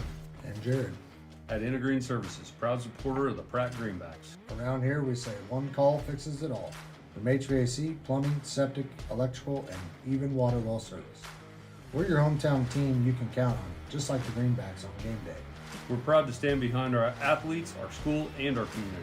So when something needs fixing at home, call Intergreen at 620-672-2338 or visit intergreenservices.com. Intergreen Services, neighbors helping neighbors, always cheering for the Greenbacks. Welcome back to the Maydew Tebow Optometry postgame show here from Russell, Kansas. Cody Eastis alongside Logan McAllister, and the Greenbacks come away 71-53, your final score in a game that, you know, is one of those games that I even mentioned it in the pregame that I thought the one thing the Greenbacks would have to look out for was that intensity level dipping a little bit after it was so high Saturday night against Cheney. And if I'm being honest with you, I felt like that was the one area tonight where the Greenbacks, they had to just continuously find ways to kind of tweak it up. Never really felt like they could sustain it, but fortunately it was there enough to come away with the big win. Yeah, when you have to play at that high of intensity against Cheney last Saturday and then turn around and come here on Tuesday to play a game, and it wasn't your best game. We know that, Cody. We felt it, and I think everybody kind of knows it, but you can still pull out a 70-53 win. So, I mean, you got to take the positive with that also. Yeah, and I think those are just part of the things that come with a championship season is finding out how to manage those peaks and valleys and keeping them to where they don't dip too low and they don't peak too high, as we've got Coach Patton joining us, and he's probably got an idea of what I'm talking about. As he's got highs and lows, huh? As he's got a smile. He's just jumping into this conversation, mid-conversation. Coach, do I need to fill you in on what our conversation was? I have a pretty good idea. Well, the fortunate side of it tell the two halves? Is that what you're talking about? It's similar. It's similar, but the good news of it is we can all talk about it with a smile on our faces. Your Greenbacks Greenbacks able to come away with a 71-53 win here while they managed those highs and lows. I mentioned it in the pregame. I thought that was the one thing the Greenbacks would have to look out for was after that high-intensity game Saturday night was how do you travel after a long bus ride and then pick it right back up where you left off. It's tough to do. Yeah, I think our guys got their eyes opened a little bit. We didn't come out with a lot of energy, and that's not good. And so, we started off offensively all right. It's just defensively we let them get going. And, I told them in the locker room before the game, I was like, guys, this is their Super Bowl. Like, this is their before Christmas Super Bowl. They get a ranked team on their home floor, and they're jacked. And, our locker room's right by each other, and they're in there hooping and hollering, before the game. And I knew they were jacked. And, we let them get open and knock down, a couple of easy threes uncontested. Well, then nothing missed after that, and the whole time I knew we were in good shape. We went 5 of 12 from the line, which, we're not going to do that all the time. And then, we missed probably 5 or 6 bunnies down underneath that, I said eventually those are going to start going. So, I knew we were okay. It's just we can't let teams get off to a hot start like that on their home floor. Otherwise, usually that ends up being bad for you. I knew we were fine, but it just, those are the starts that you don't want. And then second half they banked in the 3, and I was like, yeah, it's kind of that night. Well, that second half, though, you guys came out in that third quarter and at one point went on a 17-0 run to really break that game wide open and put to bed any thoughts of this Super Bowl coming home in their favor. That run in that third quarter really is what separated this ball game, and it felt like it was all Greenbacks after that. It was. We talked about in the huddle right before half ended that we needed to get a couple. We needed 5 kills in this second half, and if we got 5 kills, we would be in great shape. And we started out the half with a kill, and then we got one shortly after that. I don't know if we ended up with 5 or what, but I know we were chanting it a lot more than we were in the first half. So that was good, and I also thought our defense led to our offense because it allowed guys to get out and run and kind of get going. And so anytime you can go sneak a couple layups in, and all of a sudden the hoop gets a little bigger, and from there, it just kind of snowballed. Is this one of those ball games when you've talked about before this being much more of a player-led team? You don't have to coach it a whole lot because of the expectations that these boys have for themselves. The post-game conversation after this game, does the game speak for itself inside of the locker room that you have? Yeah, honestly, at half, I just told them, I was like, guys, we're fine.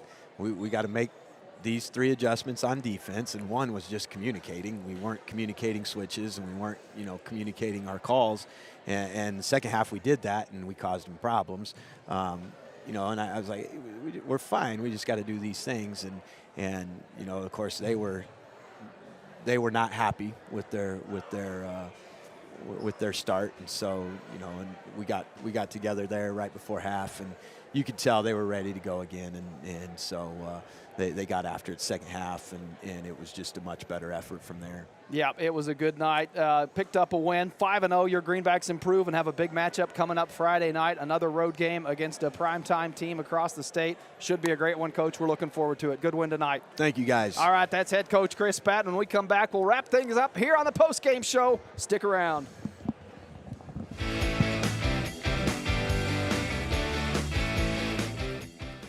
Are you interested in building a new home or remodeling your current one? If so, give J.A. Knight & Sons a call today. This is Chase Golly with J.A. Knight & Sons, and we are the area's premier general contractor and have been serving the Pratt and surrounding area for over 50 years with superior quality and attention to detail. We specialize in high-end residential and commercial construction and have now expanded our services to include pre-engineered metal buildings. J.A. Knight & Sons is a proud supporter of Greenback Athletics and would like to help turn your next dream into reality. Exceptional dentistry, right in your neighborhood. At Pratt Family Dental, Dr. Carson Hopkins and Dr. Stephen Coons are here to keep your smile healthy and bright. From routine cleanings to advanced care, our team has the expertise and technology to handle all your dental needs with comfort and confidence. Because at Pratt Family Dental, it's not just about teeth, it's about family, trust, and smiles that last a lifetime. Call today to schedule your appointment with Dr. Hopkins or Dr. Coons. Pratt Family Dental, where exceptional care meets friendly faces.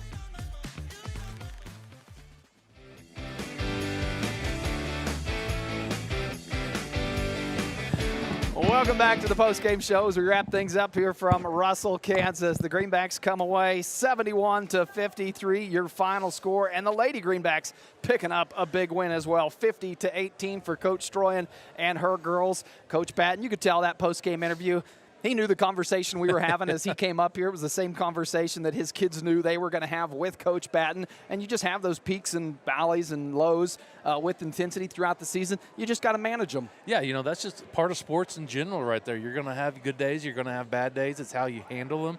And like I said, they still pulled off the 71-53 win tonight. So no harm, no foul. Final stats for the night. Morrell finished with 29 points to lead both teams. Strong 12, Titus with 5, Laura 3, Tebow with 3, Liggett with 4, Poor with 6, and Barker at the free throw line had 1, Farrell 2, and Timish 2. For the Broncos, Thielen finished with 13, Hernandez 4, Middleton 1, William 13, Mooney 12, Schoenberger with 4, and Zorn with 3. Timish Electric Player of the Game award. After the first quarter, I would have had to try to guess, as Morrell only had 1 to close out the first, but then you factor in the other 3, as you have to do, and Morrell closed that ball game out with 29 points on the night, a season high for Arlie Morrell, Timish Electric Player of the Game. Yep. Arlie For Morrell sure. picking up another one, so congratulations to Arlie Morrell as he takes home another Timish Electric Player of the Game. Ham auction buckets for Booster Club. The Greenbacks came into this ballgame with 21 on the season and picked up another 3 tonight. 1 from Hudson Titus, 1 from Levi Tebow, and 1 from Creston Poor to close out that first half. That was a big one. So the Greenbacks bring their season total up to 24 on the season. Again, thanks to John and Kevin at Ham Auction for putting on the Greenback buckets for Booster Club. That's going to do it for us here in Russell, Kansas, as both boys and girls come away with big wins. They'll be back in action Friday night on the road against a big matchup against Great Bend. That's one you do not want to miss, so make the road trip up north. Be the last game of the the Christmas break before we head in to next year. So get out, watch your Greenbacks. If you can't, tune in. We'll try to broadcast it in as many ways as possible. So however you chose to listen or watch tonight, we appreciate you tuning in for the broadcast. That's going to do it for us here in the booth. I've been Cody Eastis alongside Logan McAllister. And once a Greenback, always a Greenback.